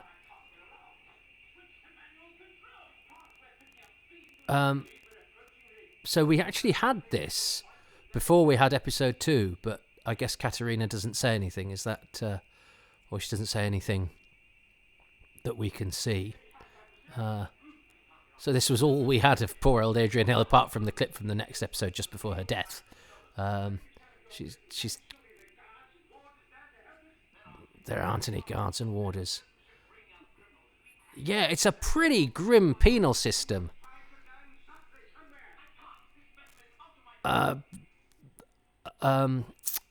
Courtney's very good. You can see why Camfield cast him. He's great at this stuff. And it goes straight into the Dalek clip. I've got a feeling when it was used on the Blue Peter, did it have the wrong soundtrack on it? I can't remember. But so we have quite a chunky sequence. But look, I love the 3 Daleks at the controls and the black Dalek. Even though it's essentially three props, it's nicely shot and they look good. They move well. Camfield shoots them nice and close, and it sustains. You can sustain the dialogue between the Daleks. And I know a lot of future writers and directors didn't like that, but you can do it. But it obviously helps that you have the purring sarcasm of Marvik Chen confidently wafting his way through this like a cunning cat who slowly unravels over the course of the story, which we will see. But I think all of the baddies in this make the mistake of thinking they're too clever for their own, of being too clever for their own good. But Kevin Stoney has all the time in the world, and that makes him so watchable and listenable. Because he's not. I think the more relaxed, it's the thing in stand-up comedy as well, the more relaxed you seem, even if you're dying inside, and you can always tell when a comic's struggling because they speed up. And I always say to fledgling comics, if you're struggling, don't try and motor through it, slow down, because if you slow down, you seem confident. If you seem confident, the audience will have confidence in you. And that's the beauty of Kevin Stoney's performance, is that he purrs and he takes his time and he's not flustered remotely. And so even though he's got these things screeching around him, and the contrast between him and the Daleks is so huge, you can tell why he made such an impact. And here we are. I'm always impressed that we've got photos of these 3 shaggy convicts, and I like the names Bors and Garge. Kirkson is a bit like a surname of he's the scroty one, isn't he? That ironically, because he's the least Kirkson is the least dominant when you sort of reach about these two poor women in the corner being fought over by these horrible. It's a terrible penal system that throws men and women together, and the men fight over the women. It's pretty unpleasant. But Kirkson is a fairly sort of snivelly character, and as he's the one who causes Katerina's death. Again, I think these days, he would be built up as much more of a sort of potent threat and as the sort of A-grade villain of this small little segment. But it's remarkably unremarkable, which you could say is either them not having a sense of occasion, the production and the story, in that if you're going to kill off an important character, at least make it happen at the hands of somebody who's got an impressive villain CV. At least a city and guilds in Machiavellianism or sadism or violence or whatever. So Kirkson's reaching for the knife off. Is it off Bors? Yeah, Bors and Garge. Off Bors. I like Bors is, of course, Sir Bors was one of the Knights of the Round Table, wasn't he? It's got its etymology in Old English, but I like it. It's a good name for a baddie, and we've got some decent pictures of these fellows. And Bors is Dallas Cavell, who did 5 Doctor Who's. He's very funny as the Roadworks overseer in The Reign of Terror, who gets hit over the head with a spade by the Doctor. And then he comes back in this. And then he's Captain Trask in The Highlanders, where he's very over the top. Then he's Sir James Quinlan in The Ambassadors of Death, where he's actually quite wooden, bizarrely. It's quite a stiff performance. And then he has very little to do at the beginning of Castrovalva as the head of security at the Faros Project. He's got a couple of lines, but 5 Doctor Who's. That's some actors we cherish a lot, like David Collings and some of those guys. And Michael Shear did more, but John Abineri, Kevin Stoney. They great servants to Doctor Who. Didn't notch up 5 parts. And Garge is Geoffrey Cheshire, who Camfield used a lot. Again, he looks great in The Time Meddler as the chief Viking in episode 2. We don't see him again. He's got a good beard and helmet, I seem to recall. And then he comes back as Tracy in the first couple of episodes of The Invasion.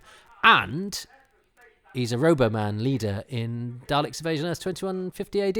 And for years, IMDb mixed him up with Leonard Cheshire, who founded the charity, and it was one of my first tip-offs to go, don't trust the internet, because I think Leonard Cheshire was Leonard Geoffrey Cheshire. Or there was certainly the names, there was a similarity or even an exactitude somewhere, but you just go, is it likely that they're the same person? No, it isn't. But oh boy, it was hard getting that off IMDb. Oh, this is nicely done. The burning torches in the blackness on the reconstruction.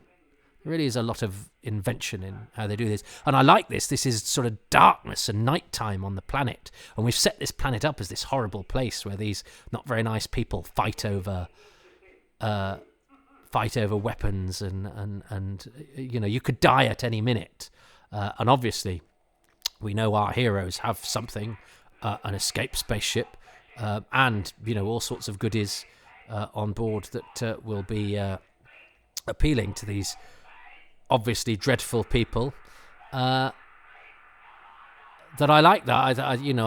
I think alien planets. Well, even the past in Doctor Who at this time. It's like the show's regulars are being buffeted from hostile environment to hostile environment, and we've never quite had that since I think the Hartnell era, where just the very act of going from place to place is jeopardy. That's why it's a continual adventure in time and space, and each story ends on a cliffhanger, largely, and the alien planets are screeching jungles where the vegetation can be deadly, let alone the populace or the activities happening there. But the very environment, you could land on a planet that has no life like human beings on it, and it's got thorny things that turn you into things, or things that eat you, or things that poison you. and when they go back to Marco Polo's time, and they're cut off from the TARDIS, or cultures are very different. It's constantly the environment that you are in presents the danger as much as the story being told. I saw those pictures of the screamers. Are they called the screamers? The squealers? That's no better, little piggy. They've landed in Deliverance. And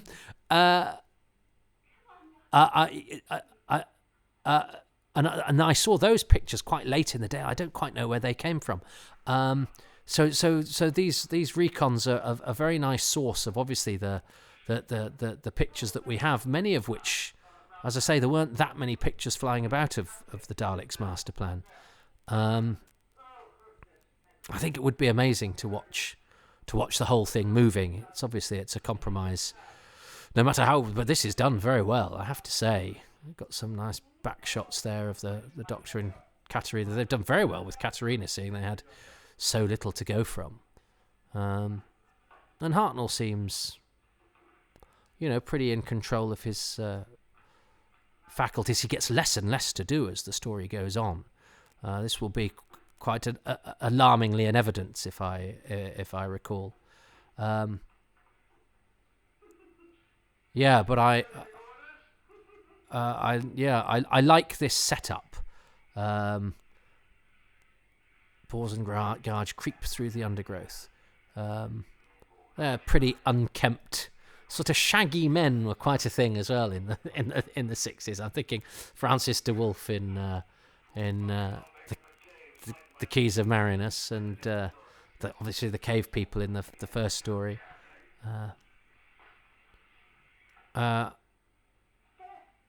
Prison Planet is a great idea. Shipping off your convicts who are unwanted and sticking them in a hostile environment. It's the sort of thing we do. We're being humane. We haven't killed anybody, but we've kind of let them fend for themselves. And I'm sure there are some people that would approach that and go, if you're such. You're so impressive. You sort yourselves out. So is that about it for Bors and Garge? They kind of get electrocuted. They don't get much of a showing, do they? No, he's not killed them. He's knocked them unconscious. Yeah. Okay. I have no, and that's how I like my Doctor, and I know that's hypocritical of me. I have no desire to kill anybody, he said. He's changed his tune since he was going to kill Derek Newark in Unearthly Child. But I do feel, that the Doctor should not take life. Although as I get older, I'm slightly less. And since having kids, somebody tried to hurt my loved ones. I wouldn't be eager, but I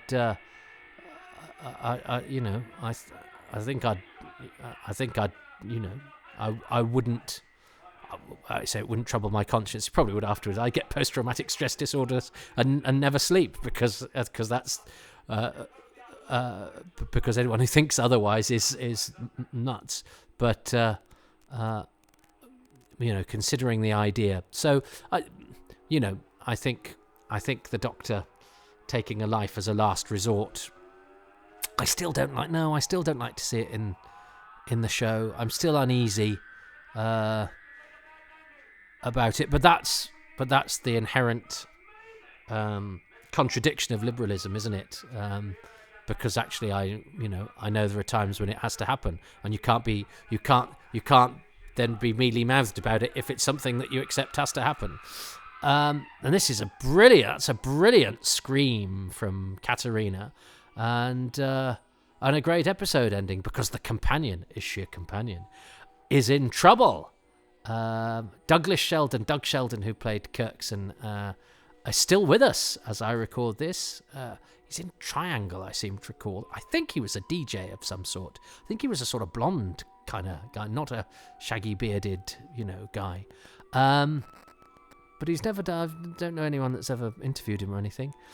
So that's episode 3 of the Daleks Masterplan. What's my favourite thing about that? I have to pause. I didn't know it would play straight. What's my favourite thing? Because I'm going to go over to Ian McCulloch. Ian McCulloch? Yes, my special guest is now the lead singer of Echo and the Bunnymen, or Greg Preston from Survivors. They're both got the same name, but I'm interested that I actually went for the pop music guy first when I actually don't know anything about music, and not the actor who's been in Doctor Who. Something strange is happening in this new year, and I actually watched the first episode of Survivors this morning. So there we go.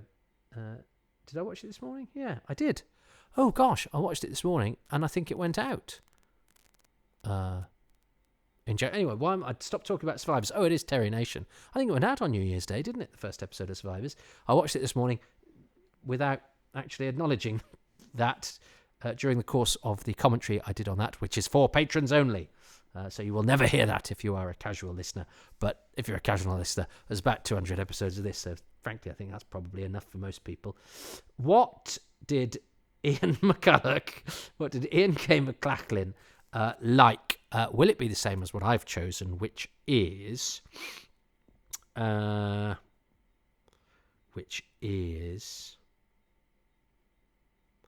I like the nighttime, the setting of Desperus, the idea of the prison planet, the hostile environment. I really felt that quite creepily and palpably, even though it's in a reconstruction. I felt it felt quite dangerous, you know what I mean? And the torchlight, the flaming torches, and so the sort of grim hostility of the prison planet of Desperus. If he says one of those words, I'm having the point. What did Ian K McLachlan think? Episode 3, Devil's Planet, is interesting that Terry Nation wrote that one, because he later, as you know, wrote the Blake 7 series, and there was a prison planet on that as well. And it was, there are parallels between the two of them. The particular scene that stands out for me is the Doctor and Katerina working together to set a trap for 2 of the convicts on the planet, and the scene where the 2 criminals perish because the bat-like creatures are really, you don't see much of them, but they're scary when you see them. And I like that scene on Devil's Planet. Okay, so yes, now, because of course Ian will have seen this, so he'll know quite what we saw of the bat-like creatures. As I say, I'm assuming it was just a sort of a flap here or a foot there, which I like, which all added to the hostility there. So do I get a point for that? When he said he liked Katerina and the Doctor working together, yeah, I don't think I quite do. It was all a bit nebulous, that, Ian. But so was mine. So fair enough. Hoist by my own nebulous petard. Yeah, it doesn't really matter, does it? Don't say that, Toby. Some people might really care. If you're one of the people who care, I concede. I fall on my own nebulous petard, which hasn't therefore done any damage, but I still don't quite get the point, I think. No, I did say the hostility of I'll tell you what, you decide. That's what life is like on the planet Desperus. You gotta scrabble to survive. I think you'll find. I think you'll find. I think you'll find. I think you'll find. And you see, I'm too easily distracted to be making bold claims. So, I was talking about Julian Cherrier being the first non-Caucasian actor to be credited in Doctor Who. That was largely bred from, there used to be a myth that Earl Cameron was the first black actor to be in Doctor Who, and then of course anybody that looked went, oh no, Elroy Joseph's in The Smugglers preceded the 10th Planet by one story. But actually then, of course, as we know, Dwight Wiley, who's the radio announcer in The War Machines, makes him the first black actor in Doctor Who to be credited. So then I started to talk about Julian Cherrier and wanted to point out, but actually the first, but Julian Cherrier is not black. he's of Indian heritage, but he's an actor of colour. I was basically trying to point out that I knew that I was showing off, going, but Julian Cherrier is an actor of colour, and no, he's the first actor. And then I was going to talk about actresses, and I got distracted because, of course, the first actress of colour, I was going to say, there's Zora Segal in The Crusade, but not in Marco Polo, because even though she is in Marco Polo, she isn't credited in Marco Polo. But Xenia Merton, who plays Ping Cho in Marco Polo, who is of Burmese origin, she is the first. So her and Zora Segal are actresses who predate Julian Cherrier. But of course, banging on about Marco Polo, I sort of discounted because there's an actor in there called O Aikida who plays Yeng, and he appears on some cast lists now, never used to, but I still don't think he was credited on screen. But it meant I completely forgot about Basil Tang, who I don't know anything about, but I'm assuming from Basil Tang's name that he is a non-Caucasian actor. So I guess he probably counts as the first non-Caucasian actor to be credited in Doctor Who. So I should have gone into a bit more detail, and basically, or when saying I know Julian Cherrier is an Indian actor, not have started to make bold claims about who was the first and this, that, or the other, and then losing my thread and talking about something else. If you're going to do something about landmarks stuff, do it in a pre-scripted one, Toby. That's all I'm saying. So anyway, I am happy for this addendum to contain an errata. No, it'd be several errata, wouldn't it? Errata, an erratum? Anyway, I'm almost undermining the fact that I'm trying to distract you from my nonsense by being Latin at the end, which will paper over my cracks. Anyway, basically, all I wanted to do in that bit of the podcast was say, Julian Cherrier, who played Zephon, was one of the earliest actors in Doctor Who to be a non-Caucasian actor, and I went off on one. So that's hopefully cleared that up. Go away. That was the end of the Devil's Planet, the planet Desperus. Katerina is in an awful lot of trouble. And people who don't know what's coming might be in for a bit of a surprise. So thank you very much for listening. Come and join me next time. But in the meantime, watch out for those screamers. Well, welcome back, everybody. We're leaving the Devil's Planet and advancing to episode 4 now of the Daleks Masterplan. It's another one whose assets we can only guess at, because we will be largely experiencing this through still pictures and audio, all lovingly put together by Loose Cannon. And that is the medium I'm going to be enjoying this on as I press play in 3, 2, 1. So this is where this story, starts to get... Well, no, I think it's already got its reputation. We've lost Kurt Gantry, haven't we? We've got a very injured Stephen at the beginning, and then an injured Brett Vian. Well, a grim-faced Brett Vian. We've got, the very highest person from Earth Authority, Marvick Chen, turns out to be a traitor. We've got all these glorious aliens working with the Daleks, and what are 4 plucky adventurers have nicked the Terranium core and are on the run, and the 4 of them, sadly, are about to dwindle in number. And of course, we hadn't seen this coming. So it would be interesting to have seen, how they did the reveal of the cliffhanger, because all we have is that blood-curdling, piercing scream of Katerina. And that extended opening suggests to me that I think we and the way that that's been put together as well, that we see it from sort of Kirkson's point of view, or with Kirkson, which we weren't in the last episode, because of course that it was the shock reveal. But that's purely guesswork. I haven't actually looked at the script. I should really do that, shouldn't I? I do have the scripts.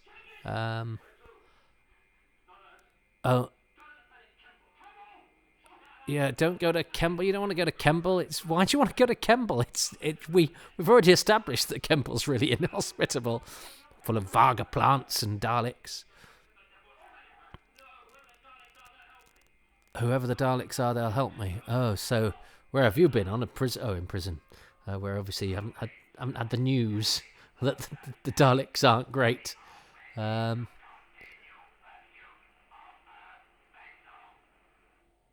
Yeah, so they're pursuing, the Spar, of course, which is a great spaceship. Got word about the Spar. It is a wonderful, wonderful spaceship.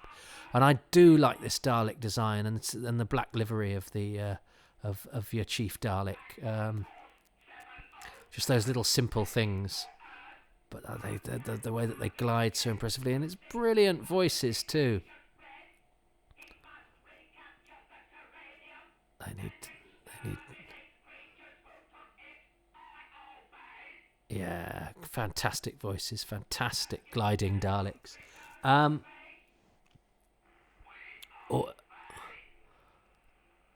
it's so the stakes are surely as high as they've ever been in terms of scope. This is very like those sort of large scale Century TV 21 comic strips, and a bit sort of like the Dan Dare sort of stuff, where you really got the feeling of this sort of vast empires out there, with governments and with prison planets and with security forces. I really like that sort of big wide world building, even though a lot of it is told from essentially two spaceship sets. This one that the heroes are on. And the Daleks chatting to each other. And of course that's brilliant because the Doctor says, we'll press the button and eject you into space. So that tells Katerina that that's possible. She hasn't had a line, has she? It's really grim. She's really pulling away from him, and he's grabbed hold of her. You animals. Peter Purves is really good in this scene. But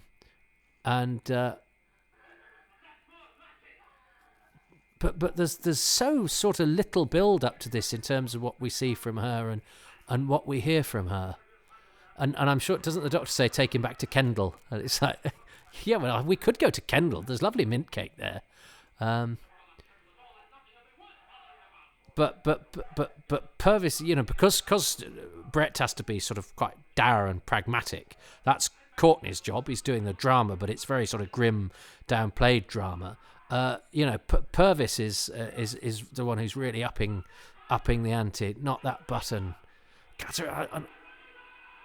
and the way he screams Katerina there, I think, is amazing. Oh dear, the death of Katerina, which is very well done here on the reconstruction where it's silent. She wanted to save our lives. Must have been quick. This is all great stuff. Not that way. Oh dear. That's really well done. And this is a sort of gutsy. She didn't understand. She couldn't understand. She wanted to save our lives, perhaps. Oh, well done, William Hartnell. Yes, this is... Oh, dear.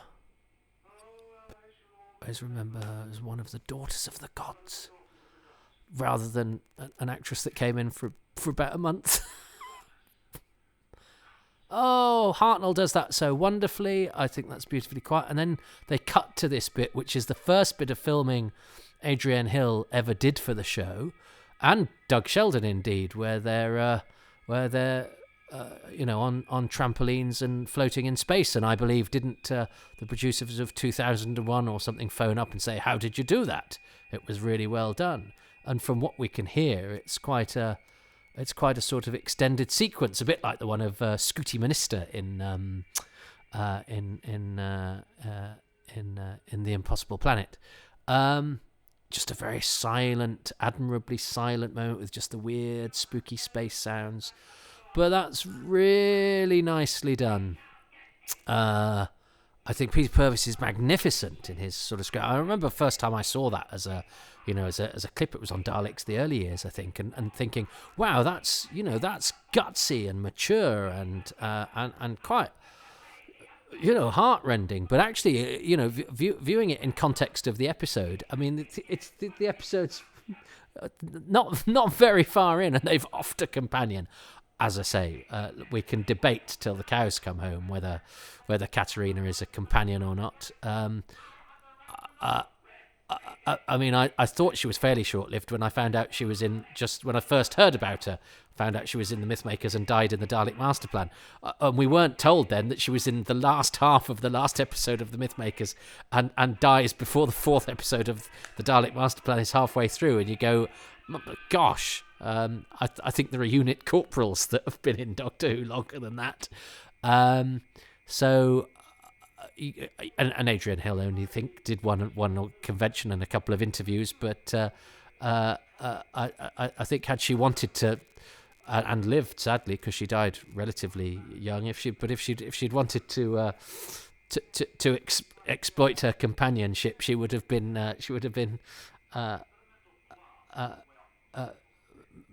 making hay with a very limited amount of sunshine.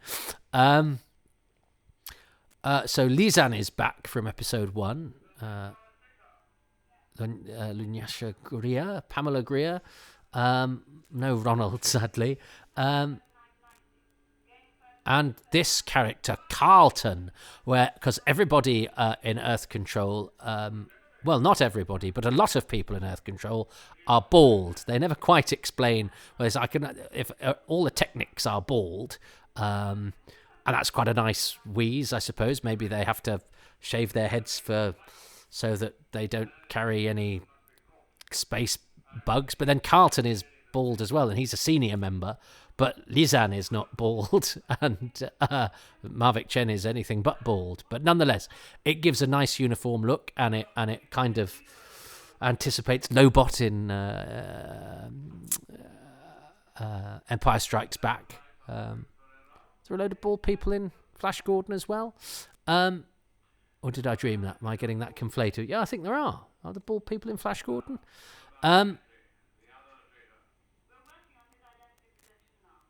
But this is great because I love all of this stuff of Mavic Chen coming black and planting the seeds of treachery, of again in this world of governments and security forces, you can have people working to different designs and undermining that stuff. So where would be a safe haven for our heroes normally, the Earth security forces, well, if this guy in charge is planting little seeds of treachery, as it turns out, he doesn't need to dupe Carlton, because Carlton's a baddie anyway. He's bald and he draws and his name begins with a K, so he seems he's baddie. He's got a limp as well, which we'll talk about. I do like Maurice Browning's performance as Carlton, but I wonder if we should talk about it in episode 5 when we can actually see him. But I like his diction and the way he says Myra, and he's got a wonderful voice and very posh diction, which you couldn't have somebody doing now. But also, as I say, a limp. So we've had our first actor of colour in the Daleks Masterplan. We also get our first, and there are fewer of these in Doctor Who, our first disabled actor, Maurice Browning, in Doctor Who. But we'll talk about lovely Maurice Browning in episode 5, I think. But yeah, that limp is not, oh, I'm playing a baddie, I'll give him a limp. The actor himself actually has a limp. But yeah, he gets cast as a baddie, so it's difficult, isn't it? Because you go, well, we've used an actor who has mobility issues. Ah, yeah, but you've cast him as a baddie. Yeah, but it's a great part, and he'll be pleased of the employment. So, you could tick off anything you like. You say, oh well, we've cast him as a hero. Ah, yeah, but you've cast him as the hero who's got fewer lines than the hero who was in it last week. You can get across about whatever you want. it's a lovely performance, and he's a nice actor, and it's a nice piece of trivia. And of course, Brett has actually been as prominent, if not more so, than Katerina, and he's building up really nicely as a character. He's and he's this sort of Doctor Who sustains this sort of character nicely again, particularly Doctor Who of this sort of period, because because Doctor Who is this sort of old man who can't do as much as the sort of actiony stuff. Well, I mean, and nor would Troughton have done, but having a sort of military space figure is he's a bit like the James Bond of outer space that Mark Corey, I think, was given the appellation of at one time. And I think that works really nicely in this and in this context of a show that's trying to be, a bit more sort of American in its approach, where people are tough and people are agents and people go around shooting things, and of course we're going to be introduced to Kingdom, who they talk about for ages, don't they? Kingdom, without saying it's actually a lady, and her introduction obviously causes ripples that will affect the rest of the story, but obviously more immediately in this very grim episode. It's called The Traitors, isn't it, this episode? And the traitors are the Dr. Stephen and Brett, although the traitors are Chen, Carlton, and Daxter, who we will meet shortly. And I suppose, no, Sarah is not a traitor, but she's gunning for the wrong traitors. The actual traitors are sending her to deal with whom she thinks are traitors, but aren't. What are these two up to?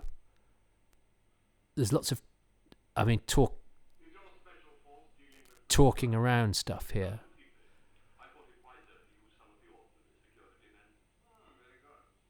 Oh, he said security.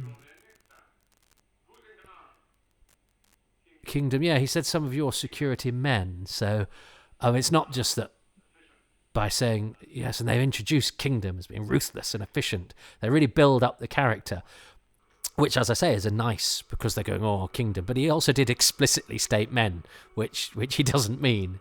But it's a nice introduction to the character, who becomes this very important character. But again, I would say of dubious claim to companionship. Sarah Kingdom. It's got a nice space telephone as Carlton in this. The traitors have arrived. So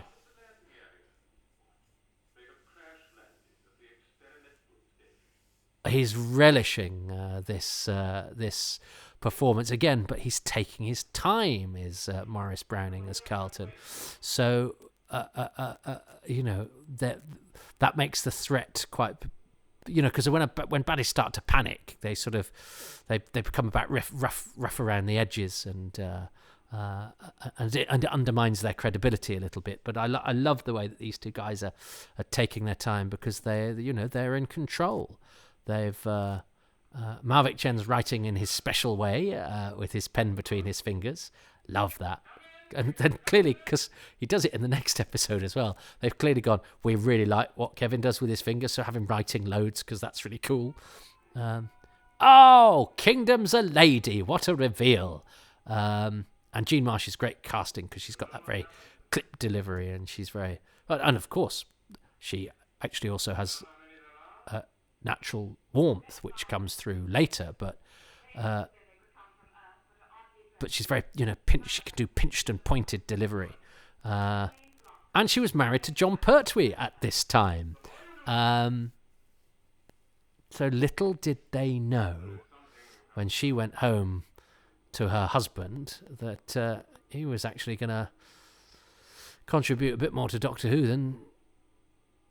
than she was. So they're waiting for Daxter, who I seem to recall shouts most of his dialogue in this. It's Roger Avon, good actor who was suffered in the Crusade. So he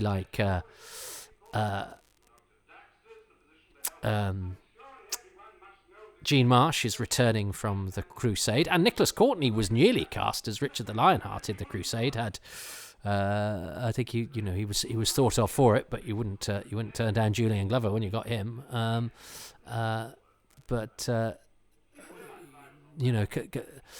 Camfield obviously had a pool of actors he enjoyed looking at and working with.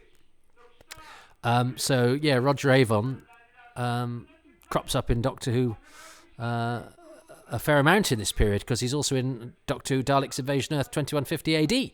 A sort of very big-chinned, sturdy actor who was still, when I was learning about actors, here he is coming in now. When I was learning about actors, he was you'd see him in quite a lot of 60s stuff, but he pops up in an episode of Blackadder, when the Highwayman episode of Blackadder the Third, and he goes, "Shut up, you stupid fag hag," or something. He has a great line, and I remember him doing some sort of insurance advert where he was interviewed, and it's Roger Avon and his wife, and it didn't say they were actors, even though they are actors, but they're actors talking about, the lines were blurred as to whether they weren't vox pops, as it were. But anyway, and I recall him in his spotlight saying "genuine Geordie."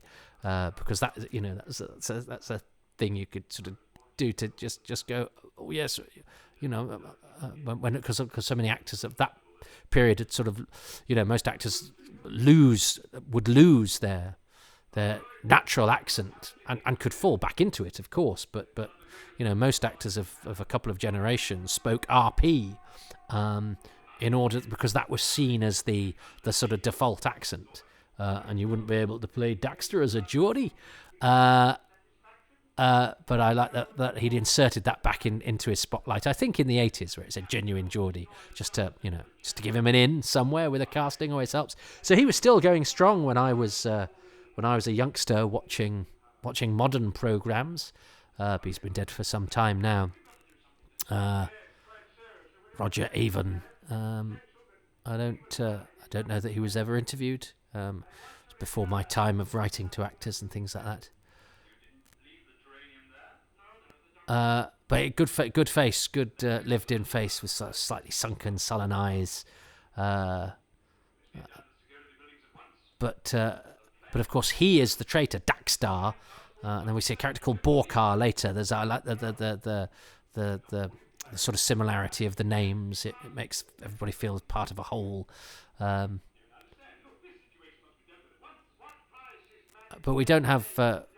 Oh yes.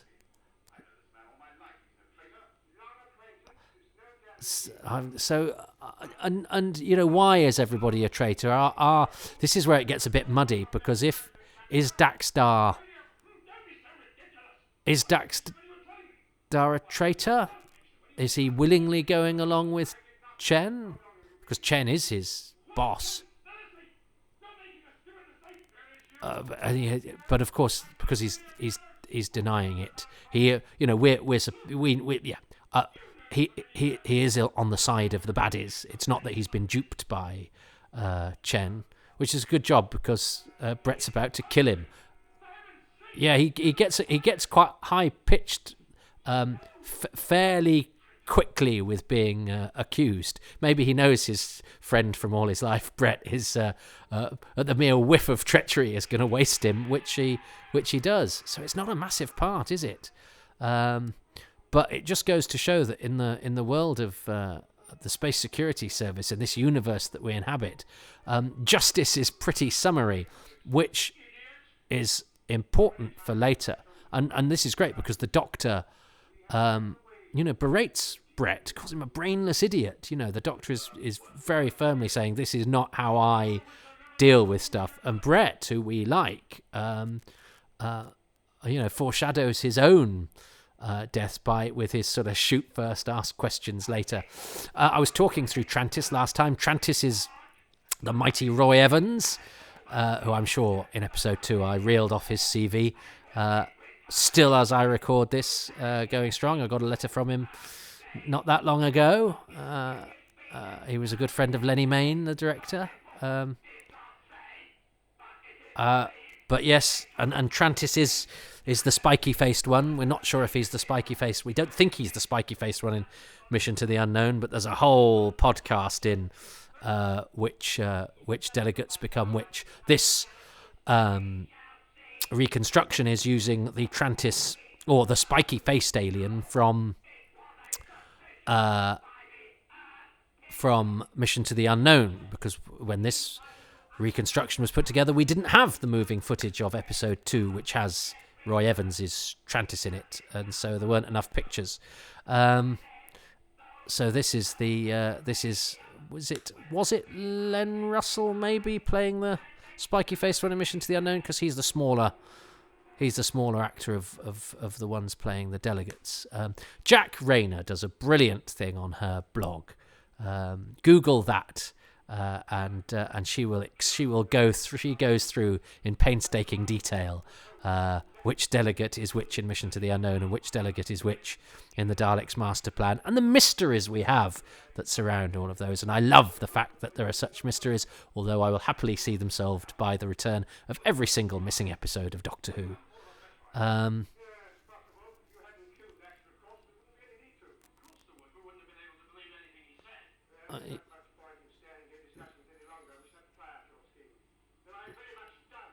The Doctor really doesn't like Brett that much, actually.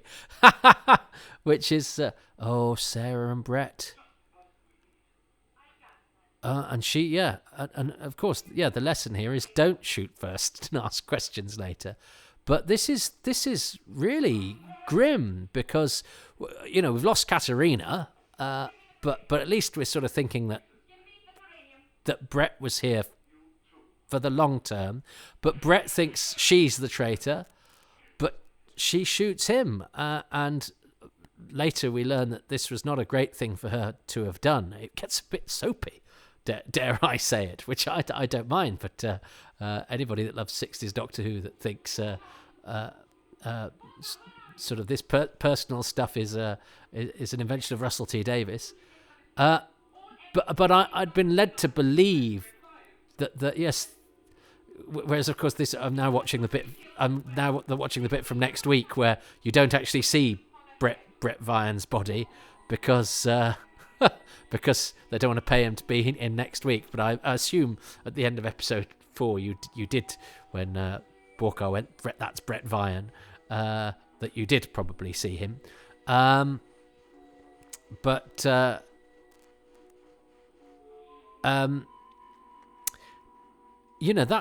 That's pretty that's pretty grim stuff, that two allies of the Doctor, as well as Kirk Gantry in episode 1, have been wiped out without an awful lot of ceremony. It's a very grim universe that the time travelers find themselves in the Dalek Masterplan, and I rather like it. A lot of the sci-fi of Doctor Who has been quite strange.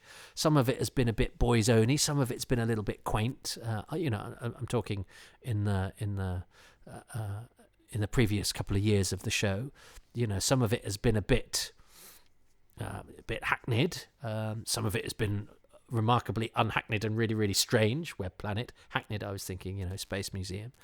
But this has got the sort of boys' own adventuriness of the more contemporary stuff, like Dalek Invasion of Earth. I know it's set in the future, but it's a World War II resistance story.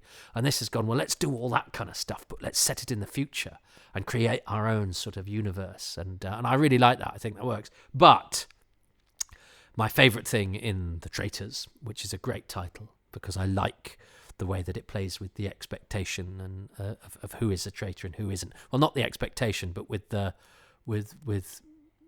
is deemed to be traitors by different forces moving throughout the episode. The death of Katerina is the best thing about that episode, and I think it's one of the best things in the show up to this point. I think it's really dramatic, and the fact that they give such weight to somebody who basically kind of wandered around being slightly off kilter for 3.5 episodes, and give it such weight, and she she doesn't even get to sort of say anything or have a final speech or have a final moment that isn't her being sort of grabbed and just sort of reaching for a button. But she's no great big speeches, no great big moment of introspection 5 minutes before to, give her a little bit of a grace note before. There was no moment really in the last episode where they sat down and, she said, I'd like to become one of the daughters of the gods, or imagine what it'd be like floating around in space or anything like that. It's pretty harsh. This is quaint old 60s Doctor Who. Pretty harsh. Love it. But I think that, the weight that they give it, and the Stephen screaming of her name, and then the silence, and then the Doctor's little eulogy that he gives her, and then the fact that it cuts to them, floating like cinders in Spain, but but floating about in space, which I can only imagine what that looked like. But it was a sequence they invested in on film, and it impressed the MGM guys or whoever it was. Somebody find it in a cupboard.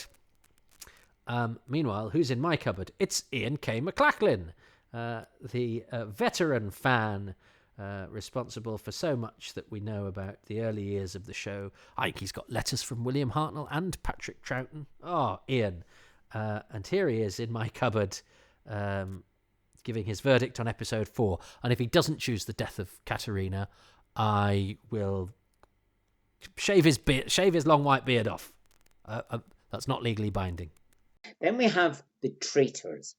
Now, I would nominate the Traitors as my favourite all-time Doctor Who episode. Oh, why? Well, there's 2 surprising incidents in them. That episode was Loan to Blue Peter, and there is a chance that might turn up, and I would love them 2 Traitors to turn up, because you had the unexpected death of Katerina, which you didn't expect. Katerina had been mentioned in the Radio Times, and I remember closely reading all the Radio Times previews before I watched the Doctor Who episode, and Katerina wasn't really mentioned. There wasn't any information about the actress Andrea Hill is past acting life before it, and I thought that was very strange. But I knew that, well, that was why there wasn't much about her, because she didn't survive very long, unfortunately. But I would nominate the death of Brett Vian as the thing that I really was shocked as well about in that episode. And the disclosure after that Brett was Sarah Kingdom's brother was another shock. But the death of Brett Vian, Peter Purves mentioned at one time that he thought he might be replaced in the show by Brett, and it was so, but that didn't happen, of course. Brett was a short-term character, and he disappeared. So, for the Traitors, the death of Brett Vian. Right. Well, the death of Brett Vian is, of course, really, really good. But and really effectively done in its sort of bluntness and the repercussions it has for Sarah later when she becomes our friend, and the introduction of Sarah. I mean, that's so well done as well. That could have been the best moment. But no,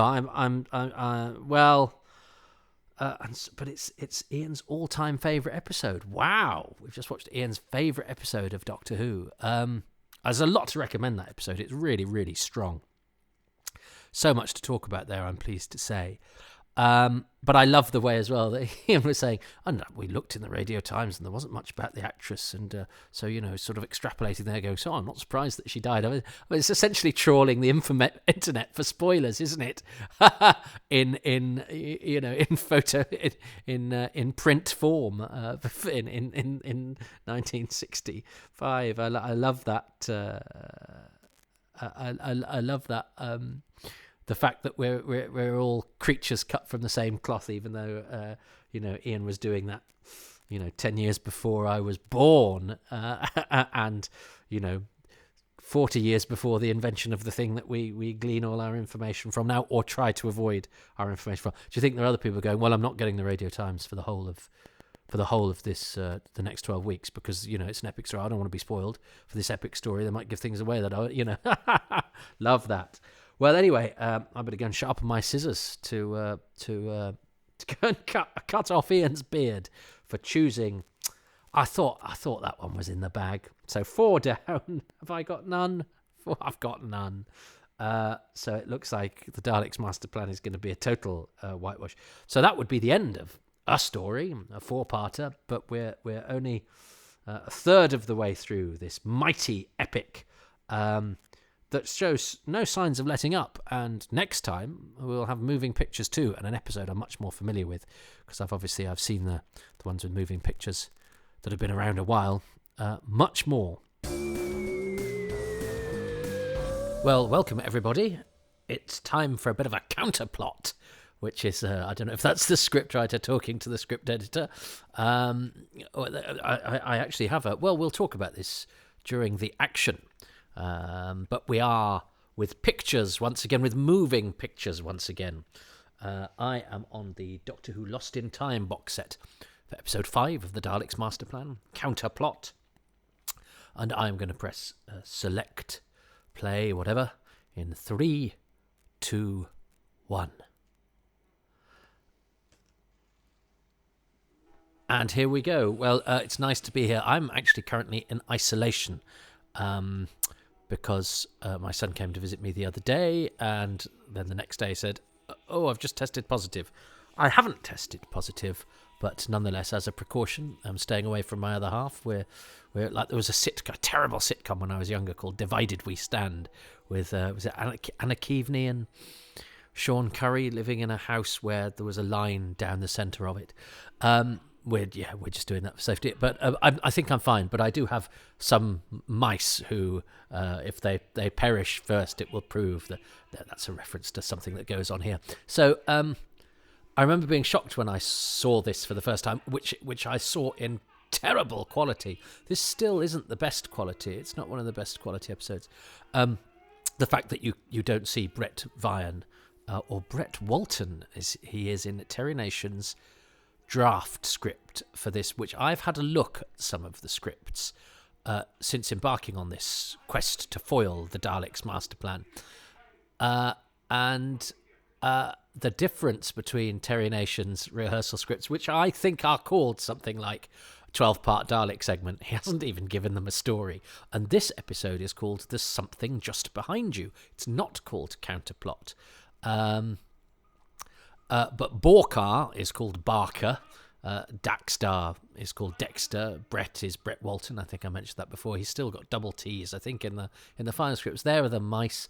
I suppose they're probably dead now. Otherwise, I'd have tried to interview them. I wonder where the mice came from and what became of them. There's 3 of them. They were probably among the first casualties of Doctor... What? Oh, stop it. Sorry, I'm immersed in Doctor Who in Memoriam Ming because I've released my annual list of remembrance of all people from Doctor Who who've died in the past year. So here we have Froyne and Rimnall, who I think are called Frayne and Bosworth or something in Terry Nation's script. I like the names Froyne and Rimnall. Froyne particularly is a nice sort of spacey kind of name. This is Bill Mylan, who I think has the unique distinction of being the only person to have been in Doctor Who, and the revived version of Battlestar Galactica, because he spent much of his working life in Canada. Was he Canadian? I think he might have been. But worked in the UK for a bit here, obviously, Daleks Masterplan time. But most of his credits are in Canada, and he's a priest, I think, in an episode of Battlestar Galactica. I think he was also a drama teacher. I saw him in a thing. A drama teacher showed us a very clever film. John Cam, by the way, is the name of the bald-headed Technics extra, because he's the only non-credited actor this week.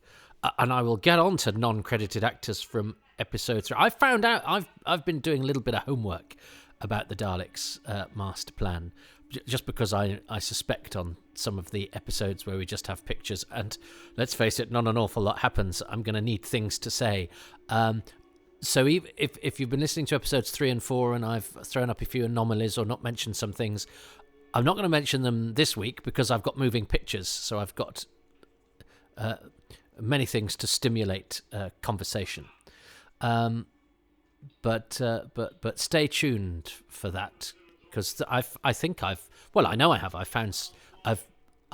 will talk about something that hasn't really been talked about in the sort of arcane circles I hang around in. I fired off an email yesterday to Jack Rayner about the Delegates, and she sent back in big type, "Oh my God!" And it's just something that was hiding in plain sight. So Bill Mylan was in a film with Sarah Miles and Nicole Williamson, in which a love story was told, a story of betrayal, but it was filmed in the sort of style of Swedish cinema, in the style of English cinema, and so it was the same little vignette with the same three actors, but done in many different sort of filmic and acted styles. And a drama teacher of mine at school showed us that, and I knew Nicole Williamson and Sarah Miles were, of course, and I was very impressed that the third member was Bill Mylan, who's been in a Doctor Who. And James Hall here, who is Borkar, which is a much better name than Barker for a future space agent. And that's how lazy Terry Nation is, actually, because in his description of Borkar in this episode, in the script, he goes, "Oh yeah, by the way, I omitted him from last week's cast list, sorry." It really, the Terry Nation rehearsal scripts really do give the impression that they're sort of tossed off. This stuff is great, so because we need to sort of try and get an impression of what the Katarina floating through space stuff was like. That was a bit more sort of closey-uppy, wasn't it? And it was trampolines, and it was a bit of picture distortion of Sarah and Stephen there. Oh, a bit of acting there from John Cam, the background extra. He did a little bit of "I'm about to say something," and I'll step forward. Yeah, you'll have been pleased when he got that. I've had to carry spears, and it's always nice when the director says, "Oh, you just do a bit there." You go, "Oh, great." Now, this is John Harrington, who looks old even here. He was an extra in, support player in Quatermass in the Pit. He's the coffee stall owner when Sladen comes to the coffee stall and the stuff gets thrown away. But John Harrington, I think, was called Johannes something or other. I think he was German. And he's the German doctor in Colditz. He didn't always play German parts on British TV as well, though he anglicised himself, including his name, John Harrington. And he's Jim Holden in Colony in Space.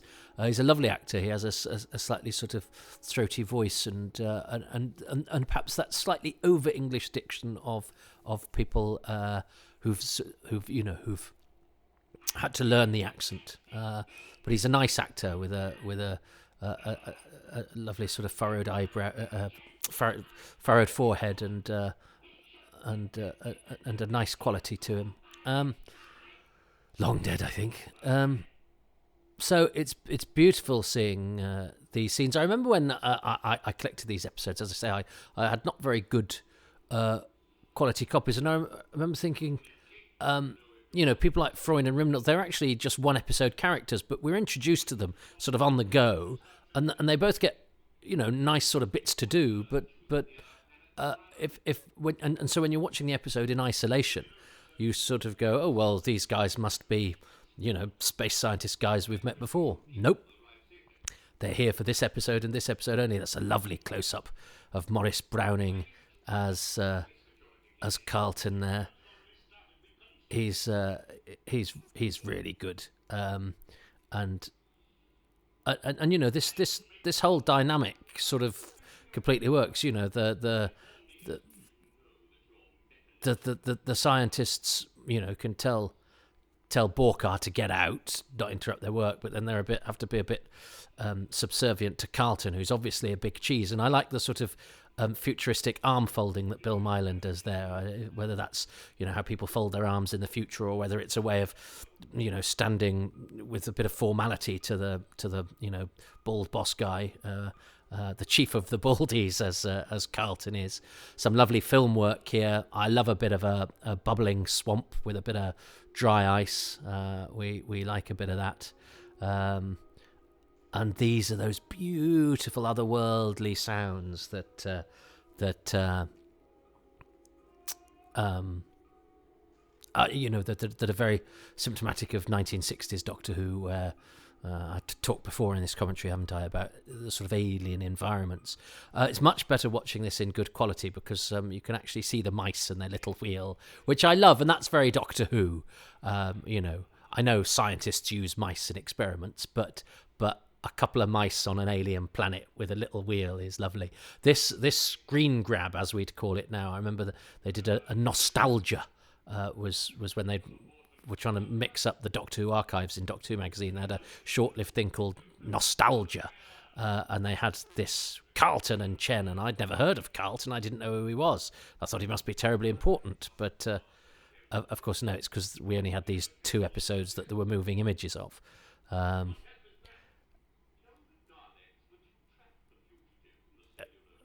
And he's getting a really firm slice of the action. I'm really sad that Carlton does not continue beyond this episode, and he almost ends on a cliffhanger, doesn't he? Because he doesn't. Chen say to him, "You will end up very high up, and with a very high position." And he goes, "The highest." Next to you. You think, oh, is he planning something? Well, if he is, we never see it.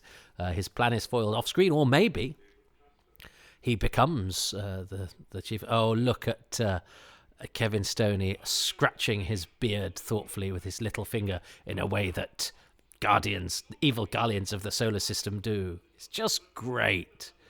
Keeping it interesting, and again, this is because you can't cut as much.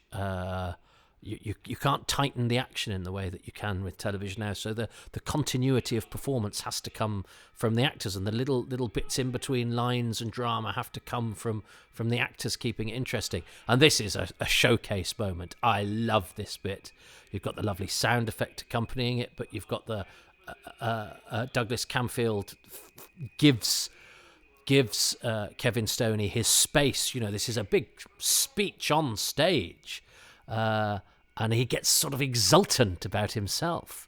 And he's still in control, but he's just realised he's just got a little carried away. And then the veneer of respectability, the smiling, disarming thing returns. That's very clever, though, because Chen has almost himself gone, I think I'm enjoying this too much. I've just got to maintain my calm. Yeah, the highest next to you. And Camfield obviously likes Maurice Browning's brilliant sort of golem face, because he does lots of close-ups on it, and he's got a wonderful voice as well, though. But that's it. I think that's the last we see of him, isn't it? That's a wonderful speech from Stoney, a wonderful moment for Marvick Chen. And here we are on. So this is great because we've gone from, we've gone from. Look at it, you can see the smoke in the background and the bubbling. This is, very Terry Nation, isn't it? Where it's a bit back to the Daleks, where there are swamps and all sorts of creatures and tendrils and things that can kill you. And this, this is a hostile environment. This is a story about going from out of the frying pan and into the fire. Good old adventuring stuff. But of course, Terry Nation goes, well, okay, what do we go on this planet? We'll have the planet of the invisible people, because we haven't done that. And that's why it's called The Something Just Behind You, because we can't see. And there is a picture, isn't there, of a bloke in a sack. I think the extra is called Francis Willie, who giving shape to what the Vizians look like when they get exterminated. But I don't think we see that in this episode. That's another of those things we must imagine. But it's an example of those sort of things where we're so near and yet so far. We've got an idea that they tried something, but we don't, and we even have a picture of it. Surprisingly, have a picture, and yet we still don't quite know how that worked. But I love all that some good acting there from Jean Marsh of the invisible monster is picking her hand up. I like that. That's this is all great sort of kids adventure stuff. And Stephen's the mice are getting a lot of screen time. I wonder if Mummy and Daddy Mouse paid Douglas Camfield, say, you get our kids in the picture. They go, I'm gonna make you a superstar, super mice. So yes, and of course we have these episodes because they turned up in an old church. Well, I've never quite got to the bottom of why we have 2 episodes of the Daleks Masterplan. I mean, I believe it was an old BBC building, wasn't it? That's why it was there. It's not as odd as they just happened to have found themselves in this building for absolutely no reason. But why only these 2 episodes? What happened to the other episodes? Why are there episodes of this? Of all stories, when this one wasn't particularly sold abroad, or it wasn't sold abroad. So I love this. This is a lovely film sequence of the Vizian feat. This is really good. This is really. It's pretty straightforward sci-fi fare that you would expect, I guess. But we have to see these things as quite sort of common tropes or occurrences because they became so, because people decided to do them. But this is nearly 60 years ago, so this is when people were doing this sort of thing, if not for the first time. But it's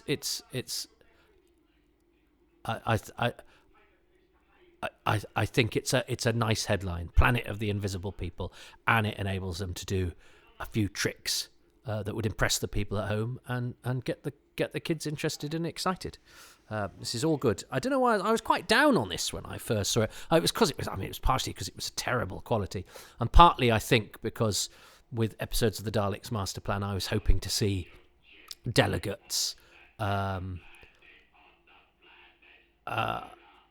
don't know. I remember, and as I say, I had a real downer on Masterplan for a long time, that it hadn't been what I'd expected it to be with the 2 episodes that I saw, and so I decided to go, well, and therefore it's one of the most overrated stories. So it's like one of the worst Hartnells.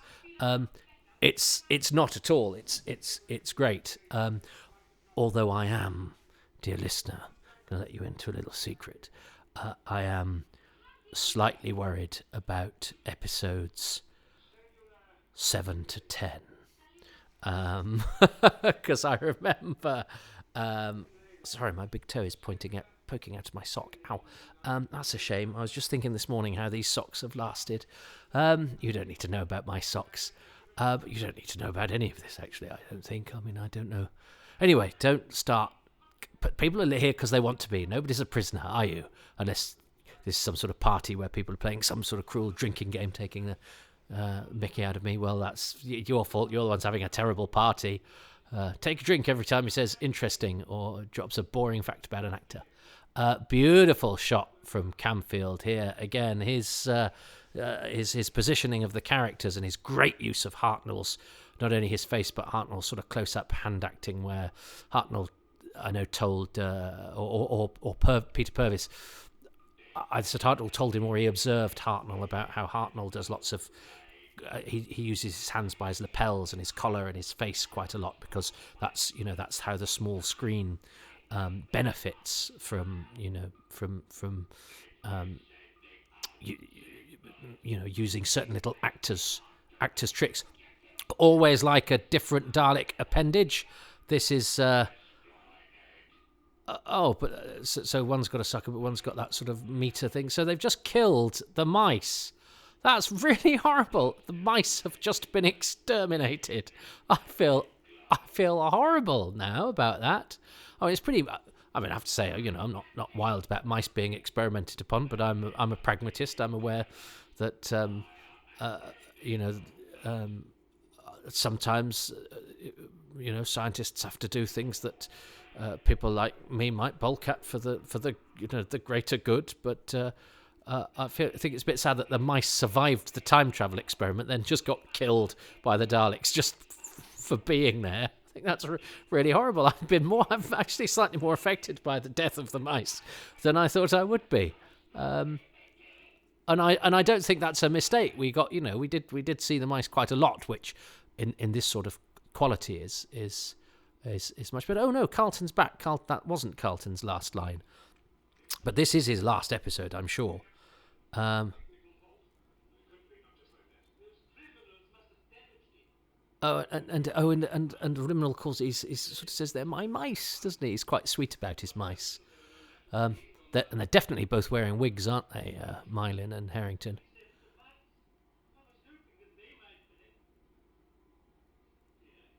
Oh dear. Perhaps we should send some more mice. He's very sweet, isn't he? He's like a sort of elderly eccentric.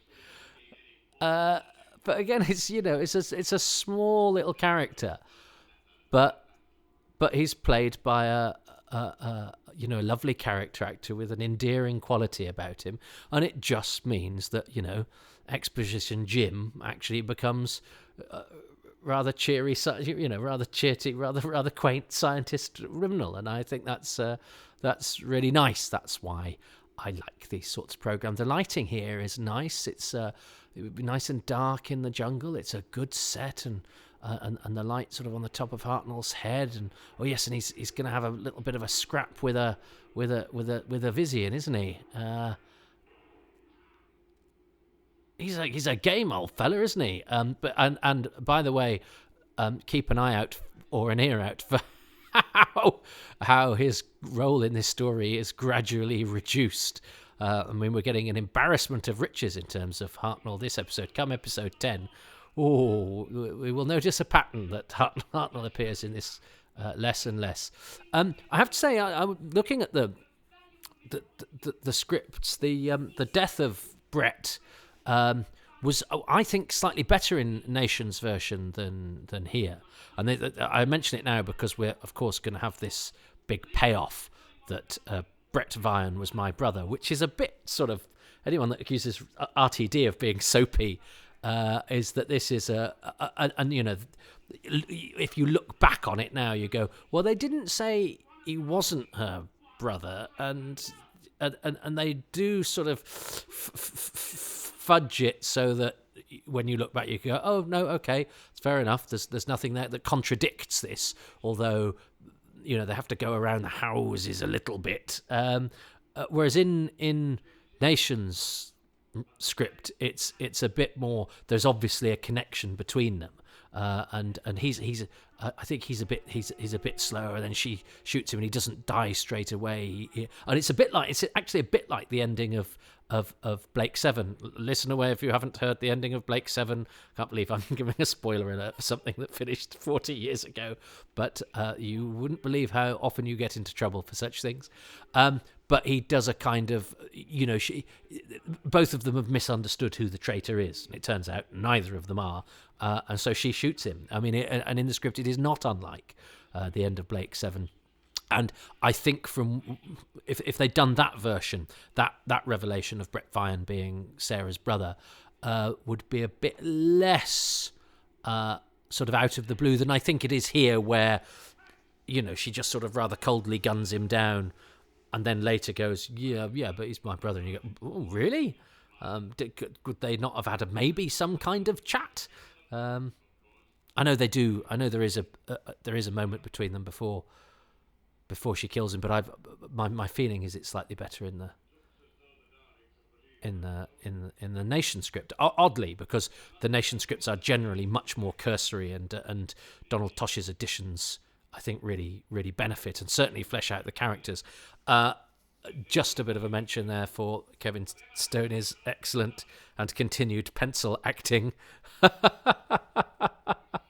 and Littlefinger acting. He's got it all, and I'm not mocking any of this.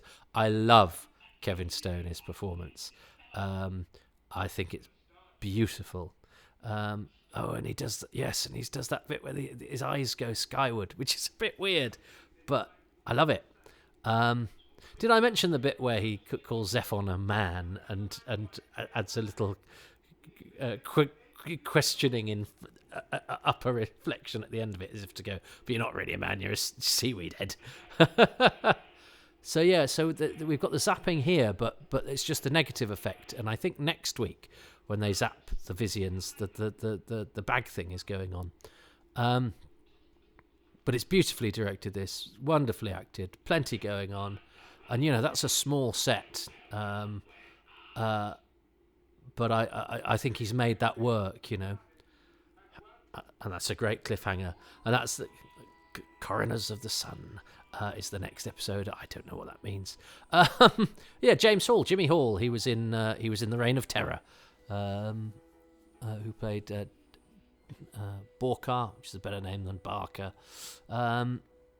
So there we go. So that is the end of episode 5. And what did I... Special Photographic Transparencies by George Pollock. That's an excellent credit. Okay, so I've got to choose a favourite thing, and I've got to line up Ian McLachlan, Ian McLachlan as well, to tell me what his favourite thing about episode 4 is. I've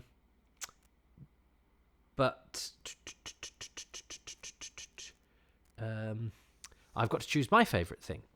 So my favourite thing, is it the mice? The mice going to be my favourite thing? Is it going to be Carlton? I like a bit of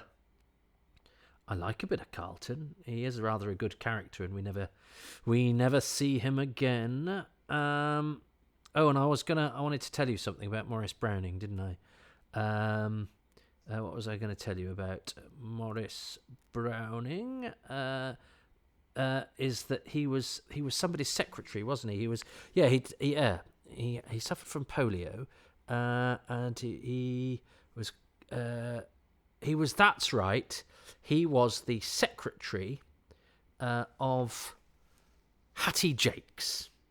So there's a lovely little fact for you. Maurice Browning Carlton was the secretary of Hattie Jakes, and he'd suffered a stroke. He'd been a wheelchair user. He'd suffered from polio, but he was also a compere at the Players Theatre. So he's a bit of a... I think there are probably stories to be told about Maurice Browning, but sadly most of the people capable of telling them are now no longer with us. But he sounds like he had a rich and interesting life, and one clearly not without its challenges, and yet still manages to evoke smouldering, slightly camp cool of a kind that I like in my Doctor Who villains. So, I think you'd have been good company, Maurice Browning. I'd have loved to have shared a port with you in a gentleman's club. But sadly, he probably died before I was born. No, he died in 1983, so that would have been kidnapping on his part, because I'd have been 9. So it wasn't to be, but I hope you're having a lovely port and lemon or a punta mess or something in that great green room in the sky. I think my favourite thing is gonna be... I do like that speech of Chen. I do like the way that it's filmed, and Camfield gives him his moment, and then that brilliant bit of acting that he does where he recomposes himself, and he's starting to lose it, because we know he goes a bit mad at the end. He's starting to lose his composure, which, for a character whose great brilliance throughout the story is that the Daleks are screeching around him and he's being quite cool, and that's very, very useful dramatically. But it means that journey that he takes, it's a journey, and it doesn't come out of the blue. And it's not that he just goes a bit mad at the end because, well, we need to get rid of him. I love Kevin Stoney. I think I've got to choose that, because even though I love Freud and Rinmal and the mice, and the planet's lovely, all the sound effects, the invisible, there's lots going on there. Why was I so down on it? I think it's because I expected it to look like a comic strip.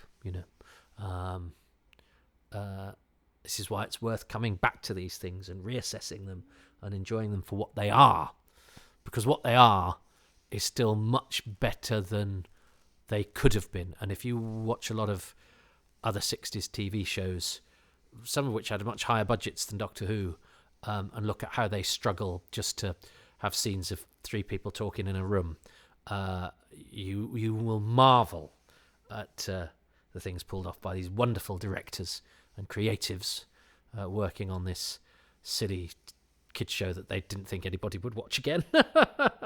Love it. So Chen's speech for me what does Ian say about episode 5, Counterplot? Then Counterplot. We're very lucky we have Counterplot. It's one of the 3 surviving episodes. And there's a lot of interesting scenes in that. The Daleks going to the piece of equipment with the mice is very interesting. But I think that the sequence where they land and transported to Myra, the Doctor is being transported to another planet. He's not got the TARDIS. He's transported there. Will he ever get back? And the scene where he is really in pain as he's been transported is very, very 60s in a way. So I would nominate that scene and film, it was on film, not videotape, as my favourite scene from Counterplot. Now, I think I was talking a bit through that because I was only really concentrating when Sarah and Stephen were doing. But yes, you've got the Doctor sort of pulling that sort of rictus agony, and it's sort of treated, isn't it? And there's a bit of stuff going on, and that's that's all very impressive stuff that we take for granted now. But those special effects sequences had to be specially mounted and rendered and then played in because they were too complex to do in the studio, and they were real sort of money shot moments for the 60s audience, although seamlessly blended into the action. And yes, I agree with Ian about that idea of being cut off from the TARDIS. Doctor leaves the TARDIS all the time now, and you sort of know that the Doctor and co will come back to the TARDIS. Then it was a bit like, and Nation's good at that does it with the time ring as well, doesn't he, in Genesis, where the idea that you're cut off, and so the adventure isn't just the adventure that you're happening, it's the fact that you might be stuck wherever it is you are. Getting to and fro isn't straightforward. It's actually part of the jeopardy. Whereas I think we're quite blasé about, we go to places and that's sort of when the adventure starts. And with Nation, for all his sort of comic strip simplicity in many ways, is like, oh no, even getting there and getting off there there's drama in that, guys. And that's very, very true. I thoroughly enjoyed that. It's so much harder to do this when it's just pictures, which I'm going to have to do for episode 6. So thank you for hanging on to and keeping episode 5. O ye guardians of the TV legends, culture, etc.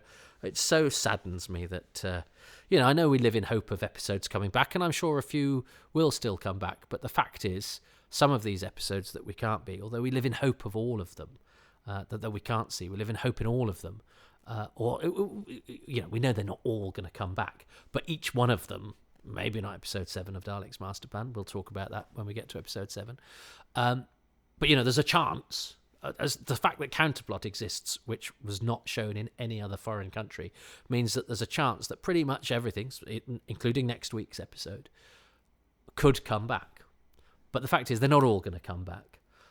So even though we've got hope for every single one of them, there are some of these things we will never, ever see. And I have to say that makes me really upset.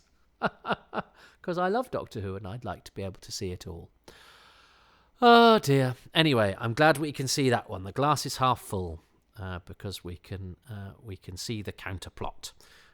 We will not see the coronas of the sun, but we will maybe find out what they are when we tune in again to the Daleks Masterplan, and I will talk about some of the things I've uncovered in the I haven't uncovered them.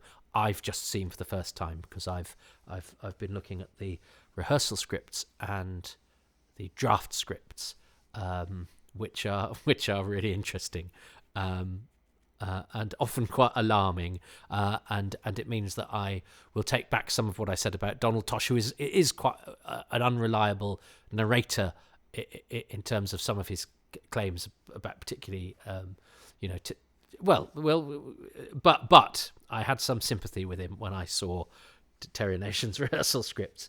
But anyway, that's all for next time. Thanks for watching Counterplot with me. If you did, we can't watch Coroners of the Sun, but I will talk through it, and you can do it however you do it. So from isolation with me and my mice and Bernard the dog, who's curled up in front of the screen. I might take a photograph of him. Thank you very much. and let's see if the Daleks have finally defeated Doctor Who next time. Well, welcome everybody. We're halfway through. This is, well, we will be when we finish this. The Daleks Masterplan. For many years, and when I was a time tot, the longest Doctor Who story. When I was, when Doctor Who came into my sphere of understanding, it was ultimately trounced by Trial of a Time Lord, unless you count that as 4 different ones, and you can do whatever you like. I sort of think of Trial as the 4 separate stories, really, because the Trial is a sort of framing device, but it is, strictly speaking, one story. It has 14 episodes, so it doesn't matter, does it? It doesn't matter. It doesn't matter. Although, of course, it matters a great deal, and we judge people by whether they think the same as us. I do double think. I see the Trial of a Time Lord in 2 different ways, but strictly speaking, it is longer than the Daleks Masterplan. And we've just had Flux, which, although it is only 6 episodes, its running time is such that I think somebody worked out in terms of minutes, it actually works out as being the longest of all. So it's all fun. Doctor Who is an ever-evolving thing, but for many, many years, this was the longest. There was a period where we went, well, actually, Frontier in Space and Planet of the Daleks, they're just as long because they're linked. So it's like, but they are 2 separate stories. But yes, there's another sort of, and it's it's a 12-part Dalek epic. Yeah, sure, because the Daleks appear right at the very end of Frontier in Space. Spoilers. Anyway, that's a very long and unnecessary introduction. I think I'm slightly worried because, let's get into this episode of Doctor Who. Coroners of the Sun. 24 minutes, 50 seconds long, it says to me, as I'm about to fire up the loose cannon reconstruction. So we're going to start the episode in 3, 2, 1. And here we go. It'll take a second or so to kick in. And we'll get the moving pictures of the title sequence, and then we're to photographs. I am slightly worried about this, lovely listener, because I don't really know what happens in this episode. I mean,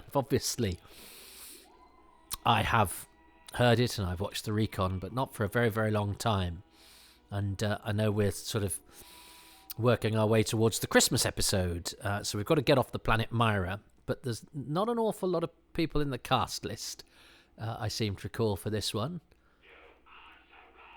So we've got a bit of moving pictures because we've got the recap from last week.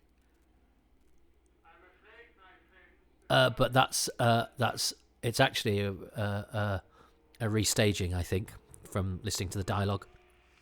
So the reconstruction I have has very cleverly synchronized the 2, but it's a slight compromise because it seems that it's likely to have been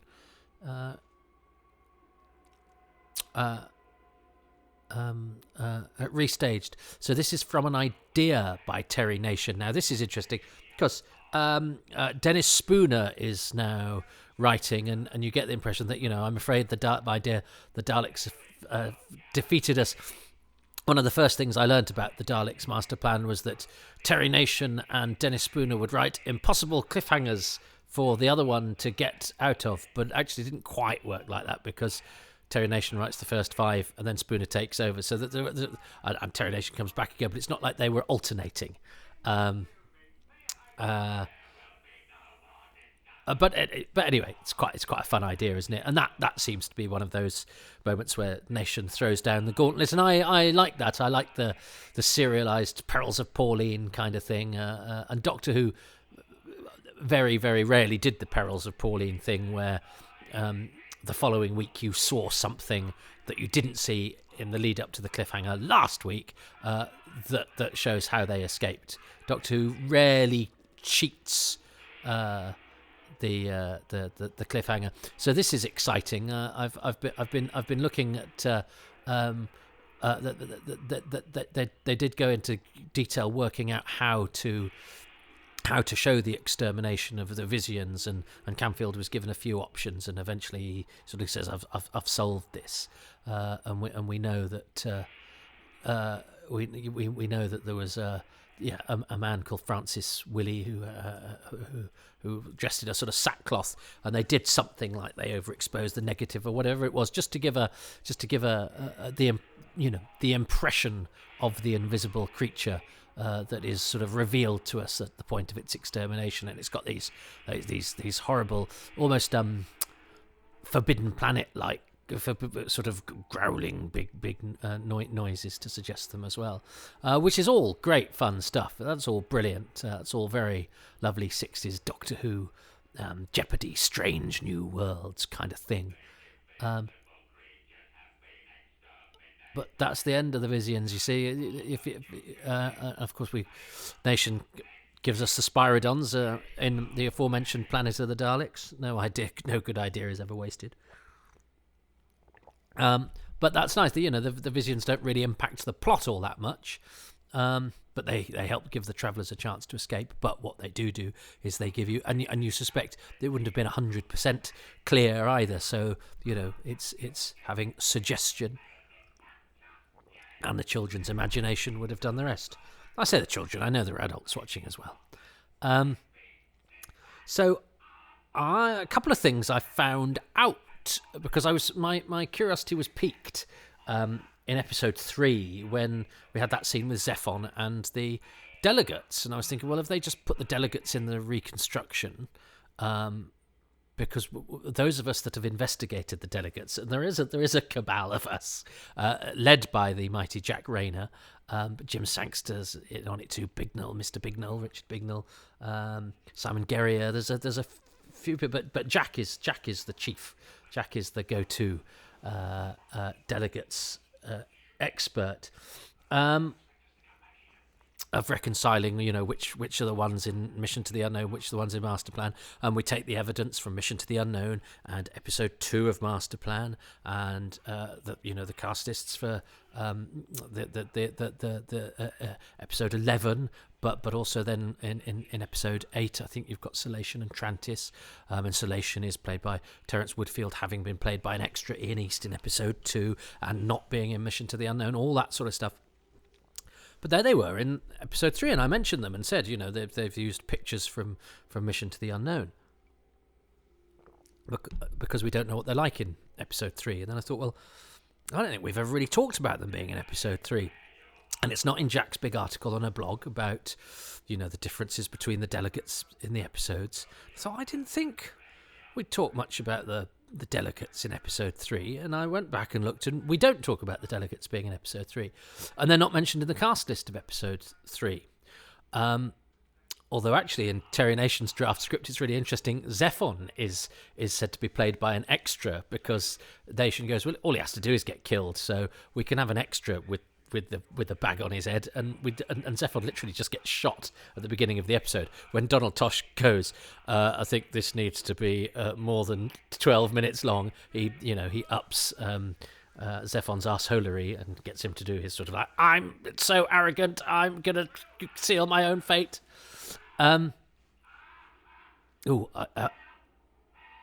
Everybody likes a screaming Dalek.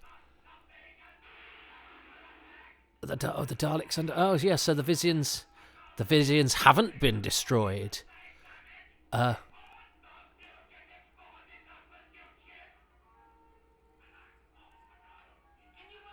Anyway, sorry, I got distracted there.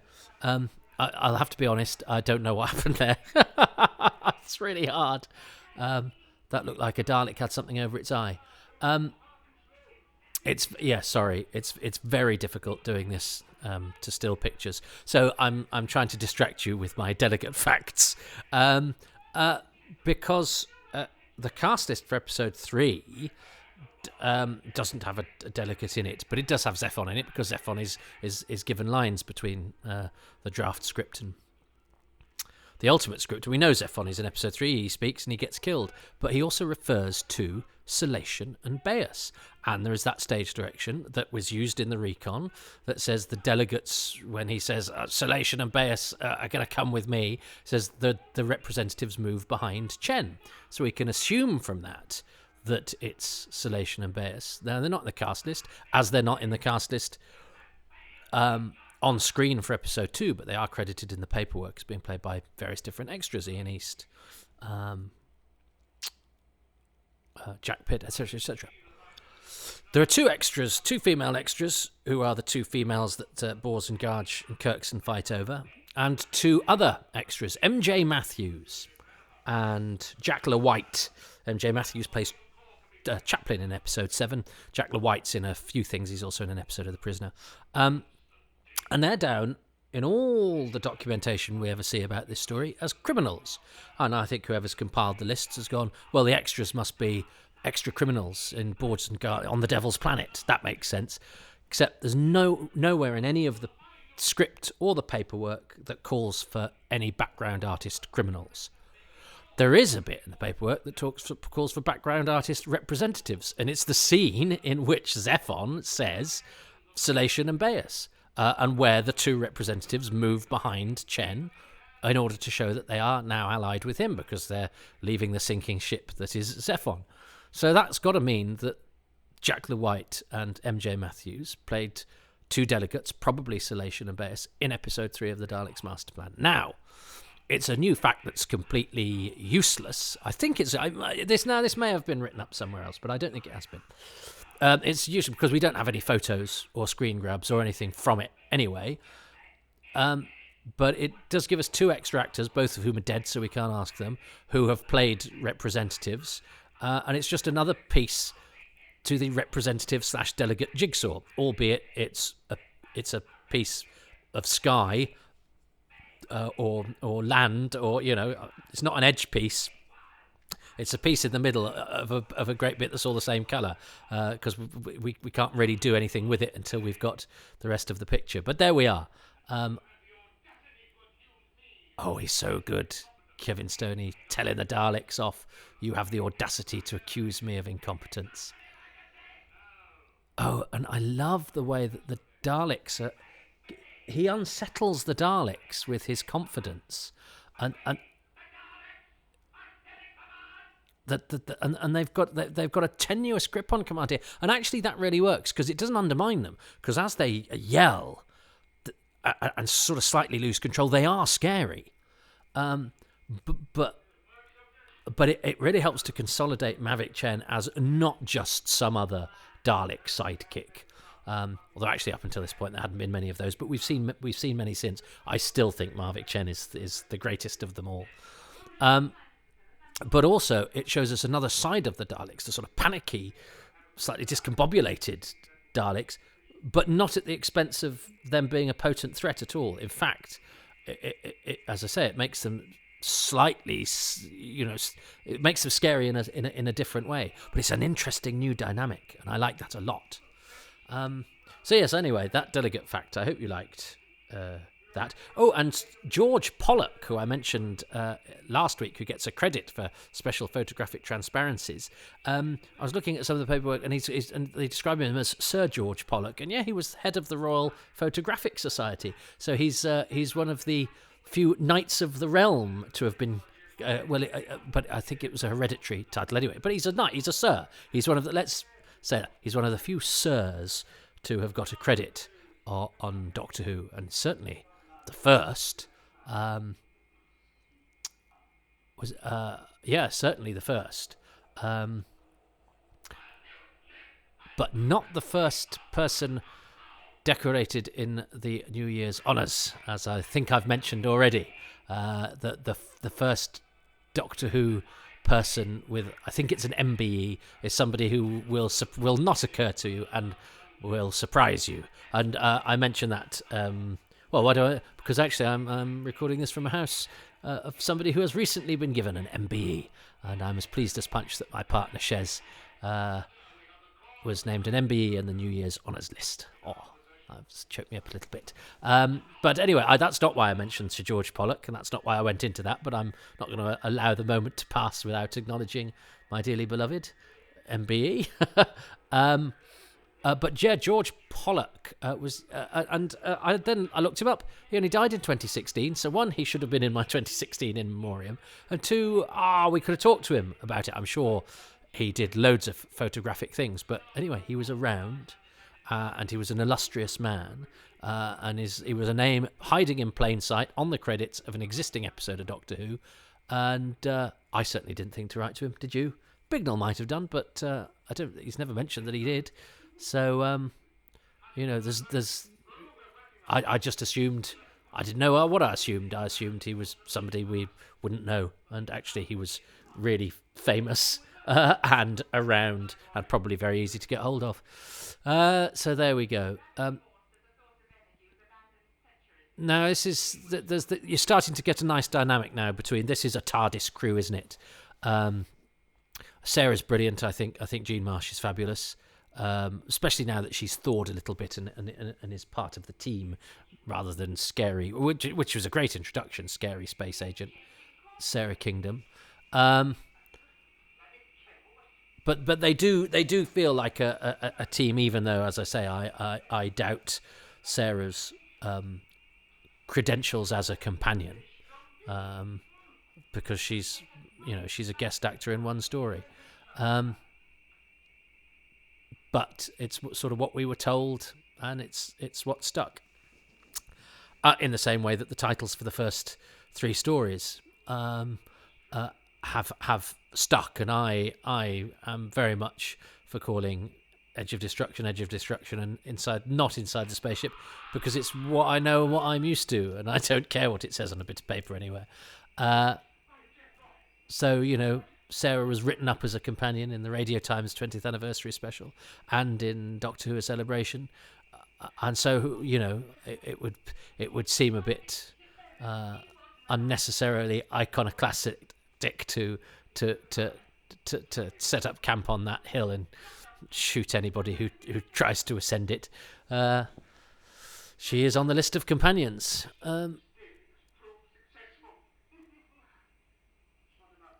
So they're on a spaceship.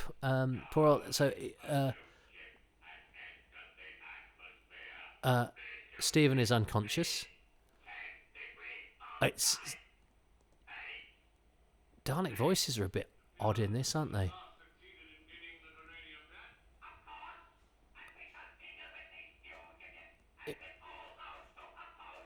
Yeah. So it's very chasey now, isn't it? They've left Myra, and it's pretty much we're having a chase through time and space with this very interesting character. And yeah, okay, so he's talking about trying them and finding them guilty. So we still have that very potent threat that not only is Marvick Chen this rather cool customer who undermines the Daleks, he's a very powerful man. And that whole Chen still having a position of power on Earth and still having influence on Earth ups the sort of fugitive nature of our heroes, which adds to the jeopardy. Not only are they cut off from the TARDIS, somewhere where we would think of safe, which is Earth and Earth Authority, is also cut off from them. So having Sarah as a mate is not particularly helpful at this stage. I'm sorry, I was interrupted there. So if there's a slight kink in the sink, I quite like that. Apologies. I don't think there is. I think I've lined it up properly. But it did give me a chance to check that bit. I got confused over the bit with the Dalek with dirt on its eye. Yes, that was done by the TARDIS crew. The Vizians were dead when I said that they were dead. So it's a series of sort of face-offs. It's a lot of the Daleks will exterminate us, but they can't because we have the Terranium. The Daleks have the problem that the Terranium is irreplaceable. That's great. I love the idea that it's taken 50 years to get the Terranium together, because it means its value is not just in the fact that it's the MacGuffin, it's the thing that they need to operate the Time Destructor. It's that it has to remain intact. So that it's not just a value that they need it off the Doctor, preferably, dead or alive, preferably dead. But in their act of destroying the Doctor, they cannot destroy the Terranium. And also the idea of 50 years is nice because it just widens the scope. Not only do we have the Earth and the Earth government and the 12 galaxies, which all add to the verisimilitude, but there's been 50 years of time have passed to get us to this point. So the story, the plot, the Daleks' plan cannot afford another 50 years, because we're now chasing around the galaxy. A story that is told on a big canvas is now dependent on small moments and speed and a race against time. But against a setting where a lot of time has passed and a lot of work has gone into getting us to the point that we're at. And I think that's great. But this is where it starts to get a trickier proposition as a viewer and a listener now, because this wide story has now very much been condensed into, face-offs between Chen and the Daleks, who are all magnificent, and the TARDIS crew, who are all magnificent. But I do feel Doctor Who benefits when you were introduced to new characters. The Doctor has to be the most interesting person in the room, but the interest we get from the fact that the Doctor has adventures in different places is the people that we meet. The Doctor is an interesting hero in that the Doctor has intellect and quirkiness and unpredictability, and a certain unknowability. So therefore we don't necessarily see from the Doctor's point of view, which is very, very interesting. But it does mean I think we need to hang our wants and our desires on each particular adventure on the people that we meet, the new characters that we encounter, and worry for, because we know they might not make it out alive if they're goodies, or that they might be undefeatable if they're baddies. But this episode is a series of confrontations, and Stephen has to do this bit, doesn't he, where he's this very complicated scene of Stephen coming out of the ship with the Terranium and facing off against the Daleks and Chen. It's not complicated as a scene in Doctor Who. It's complicated as a scene for which we don't have any telesnaps. For a story for which we don't have any telesnaps, has been staged really well in the loose cannon reconstruction. So well done to them. I'm really getting a feel for it, and it's a sort of repeat of the scene we had at the beginning, where the Daleks are facing the Doctor, saying, give us the thing, and him going, well, I'm not going to give it to you. But now they have a trick up their sleeve, and poor old Stephen's having to bear the brunt of it. He's surrounded by a force field, isn't he? And he's struggling to speak. And I think he says later, I don't really know what happened there. But they've really made that a big moment, haven't they? Where Sarah spits at Chen, you're a traitor, and there's a big musical sting, and in the reconstruction there's a close up on him, a still photo of Chen, but it was a long enough refrain that you suspect there was a lot of acting going on there from Kevin Stoney, but marvellous acting. But the story is so invested in the character of Chen. He is so important to this adventure. He's I mean, if Sarah's a companion, then Chen is a recurring villain. He is. I've got a feeling Kevin Stoney actually gets better billing in the Radio Times.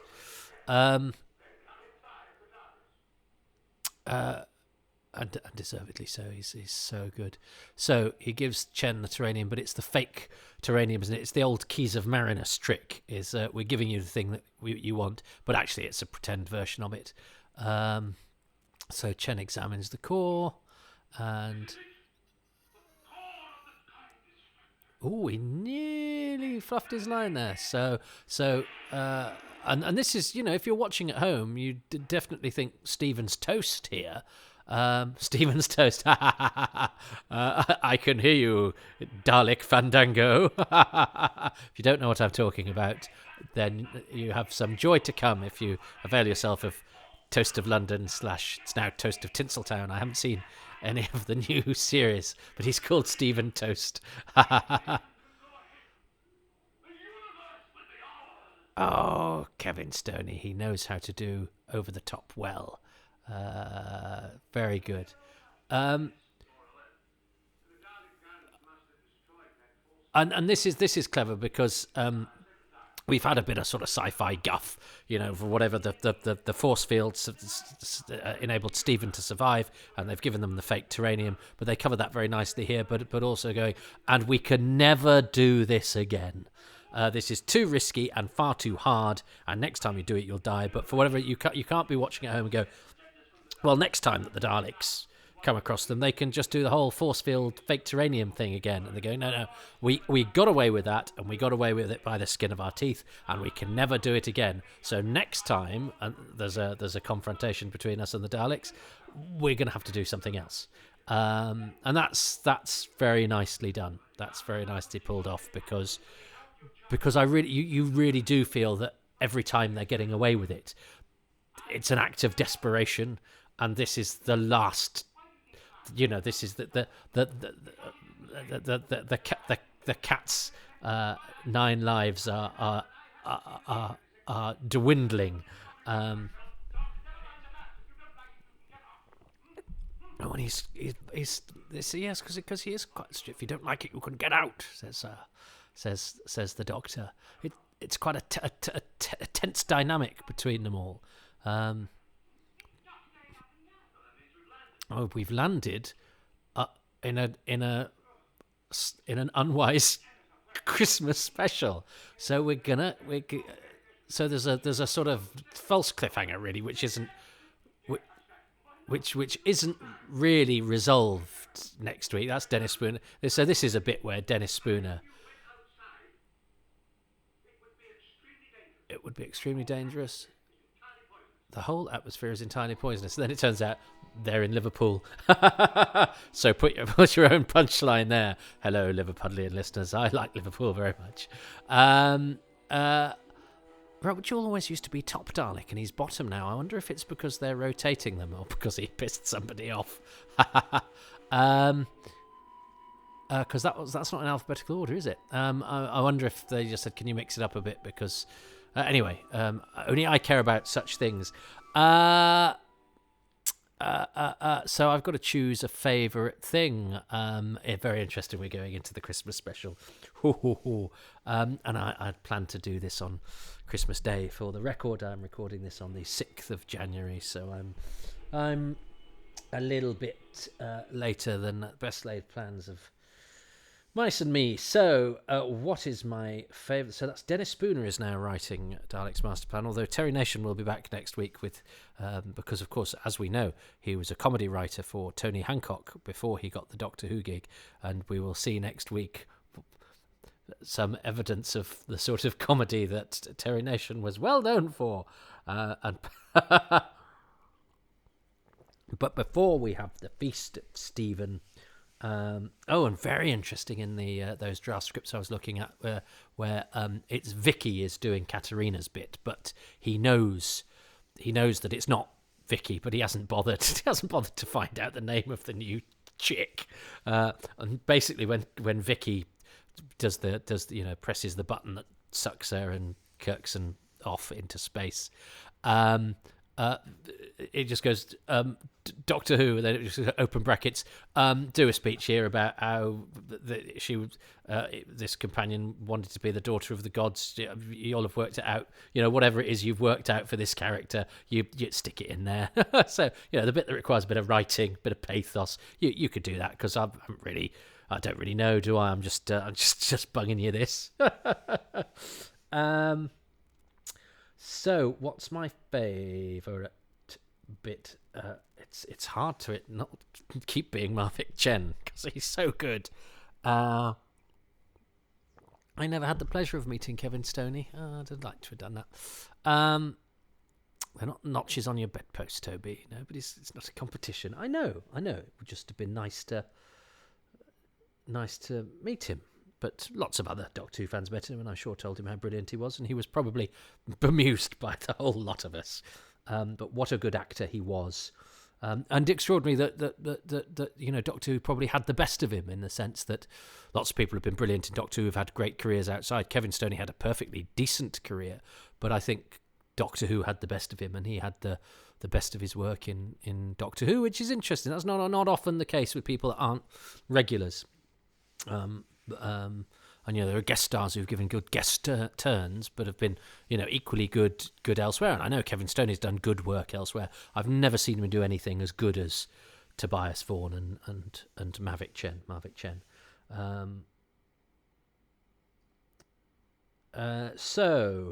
Or of high status. I've seen he's in some high status productions like Claudius and things. But he's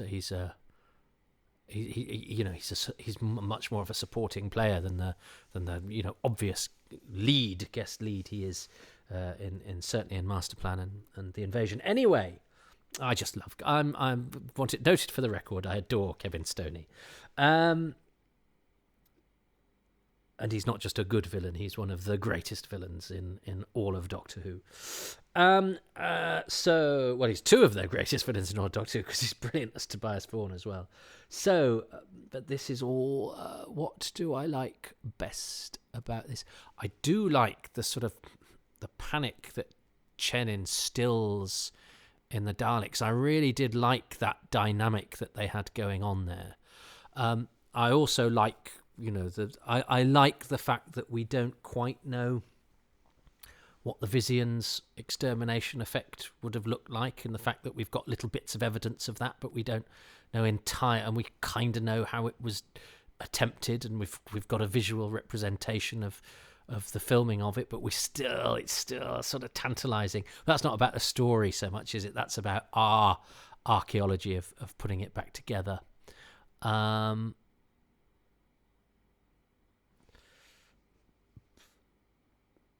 Shall I? I'm going to say the fact that the way that the Daleks react to Mavic Chen, the fact that he's starting to unsettle them a little bit, and the fact that they are very different as a result of the dynamic that they have with him, which I'm aware that a lot of my favourite things are Mavic Chen things, but I think he's such a big mover in the story that they're all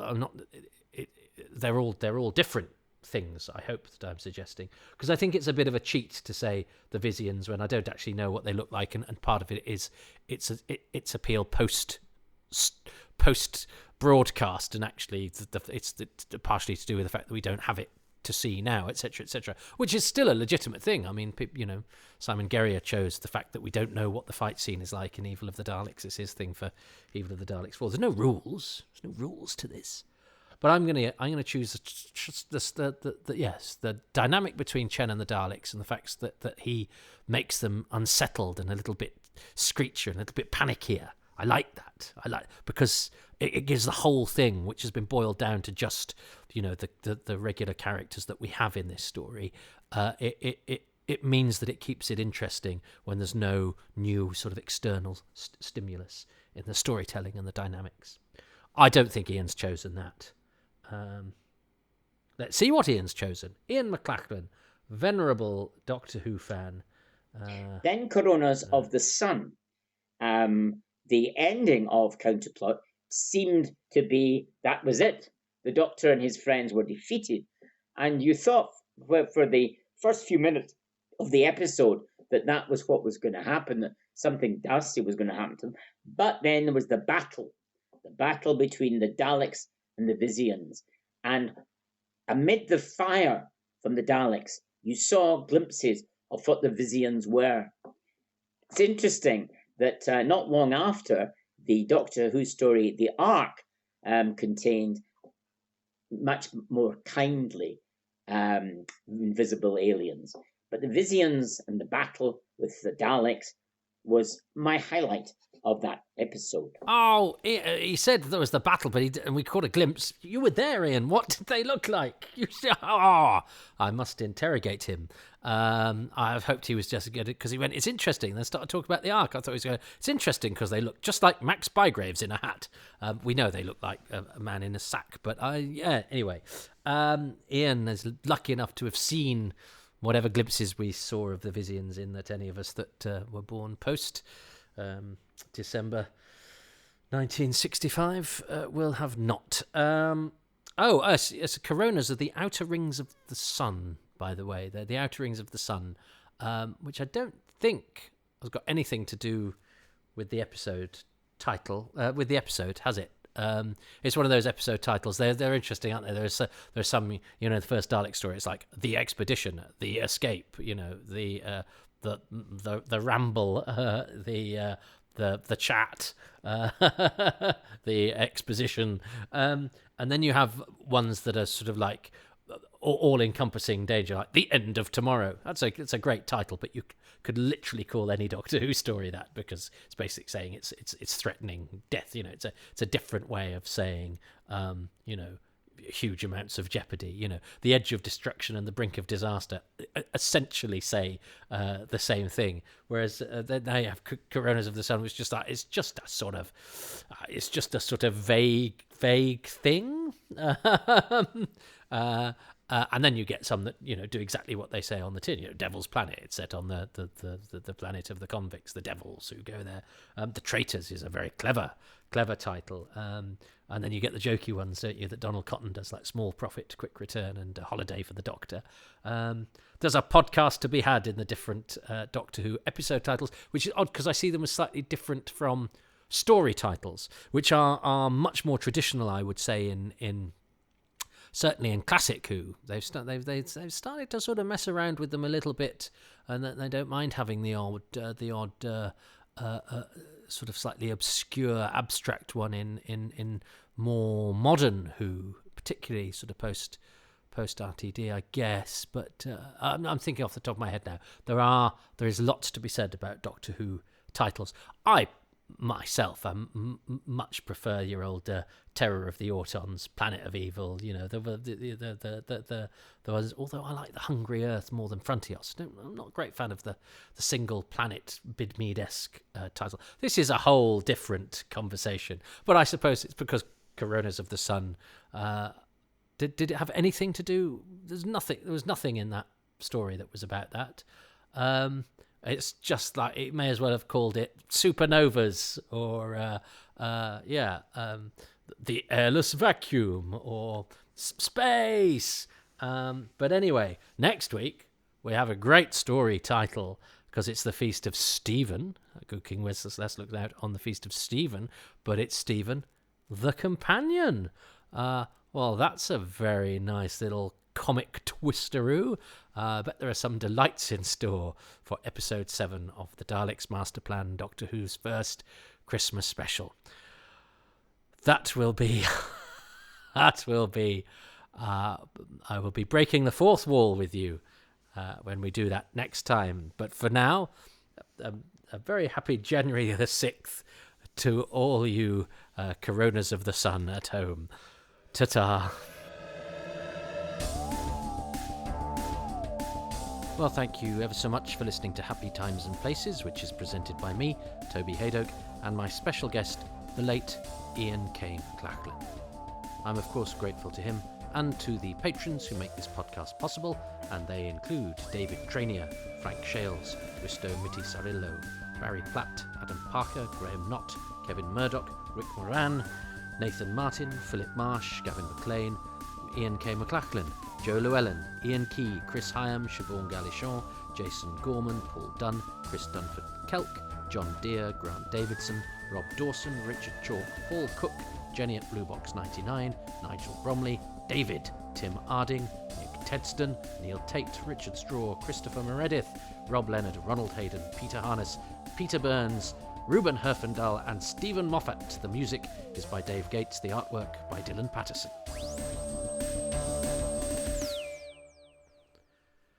Yes, having become a contributor to Happy Times and Places, Ian became a patron, which is why his name was read out there on the closing credits alongside other patrons who are very kind enough to support me on patreon.com/Toby Haydock.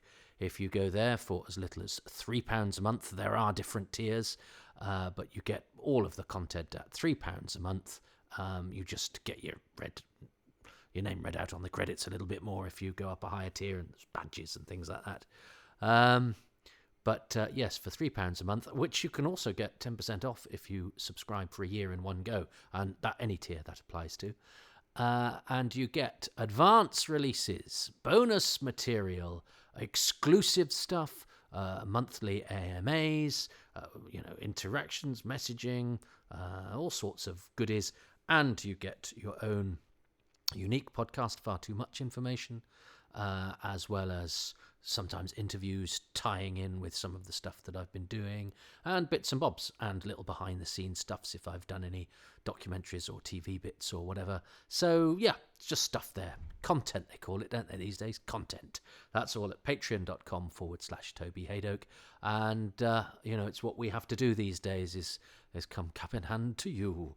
But what the patronage does, it means that I can spend more time, hopefully making these of a reasonable quality and, with a reasonable amount of production and attention and refining, etc., so that it's, decently put together, as well as can be, by one man and GarageBand and a Rode microphone. But also it means that these can be kept ad-free, which is always nice, because you don't want me going, you know what I don't like about shaving? Well, that's just been solved by coincidence by a company that's also paying me money to tell you about how good their shaving stuff is, says the man with the beard. I do actually sometimes shave just the bit at the top of my neck, but I'm sure that I sometimes shave the bit at the top of my neck. But anyway, yeah. Those lovely patrons, those names you hear, not only do they support, which is great for my soul, they also give lovely feedback. We have a little area where we chat and people respond, and it's nice. But also, yes, they in order that they I'm not saying they keep these ad-free, they just justify my decision not to go down that gory path.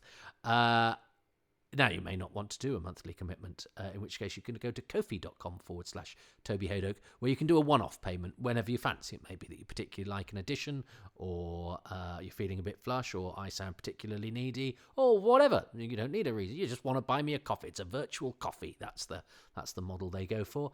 But you don't get any of the exclusive stuff. But it is, again, it's the way that with fewer and fewer people paying artists, I know that's a lofty description of somebody that just talks out loud, but it's an umbrella that protects a lot of people from the rain of proper employment. Anyway, yeah, it's with fewer and fewer sort of paid outlets for our work, we're making our own stuff and sticking it out there, but we all, as well, I know, understand that, everybody's coffers are a bit empty at the moment, and the last thing you want to spend it on is, stuff that you can get for free. So I totally understand that.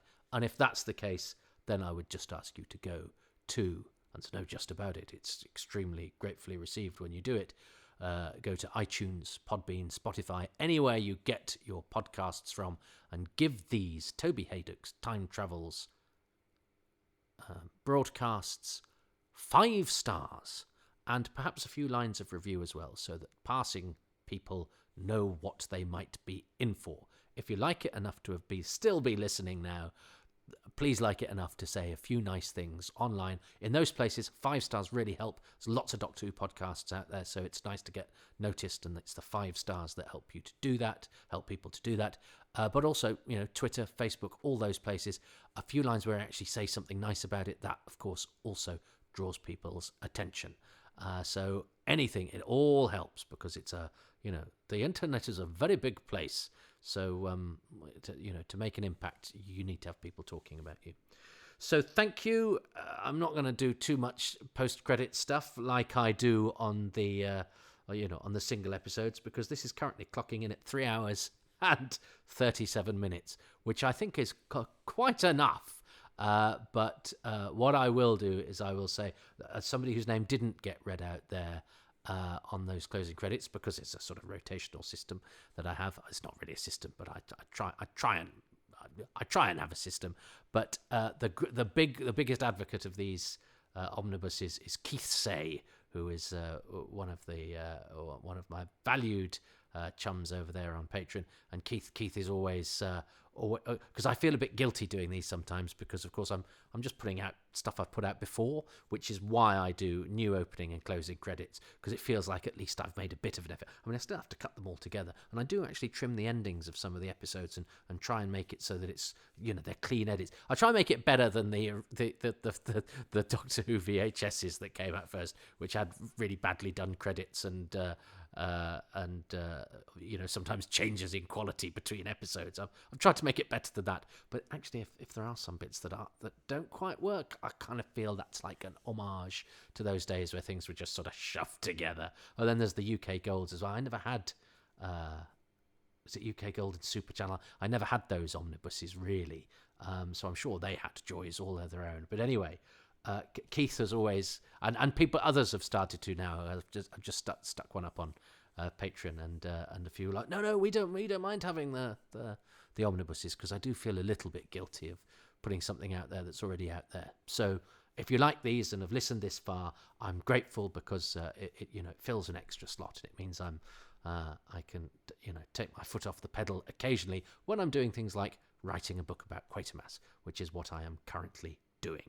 And talking of books, Ian K McLachlan, the valued, very special, and sadly no longer with us guest of this particular edition of Happy Times and Places, his last work was to contribute to Thieves, Killers, Mercenaries, Psychopaths, which is a Blake Seven short story collection, which is of charitable intent. 26 short stories spanning all 4 series of Blake Seven.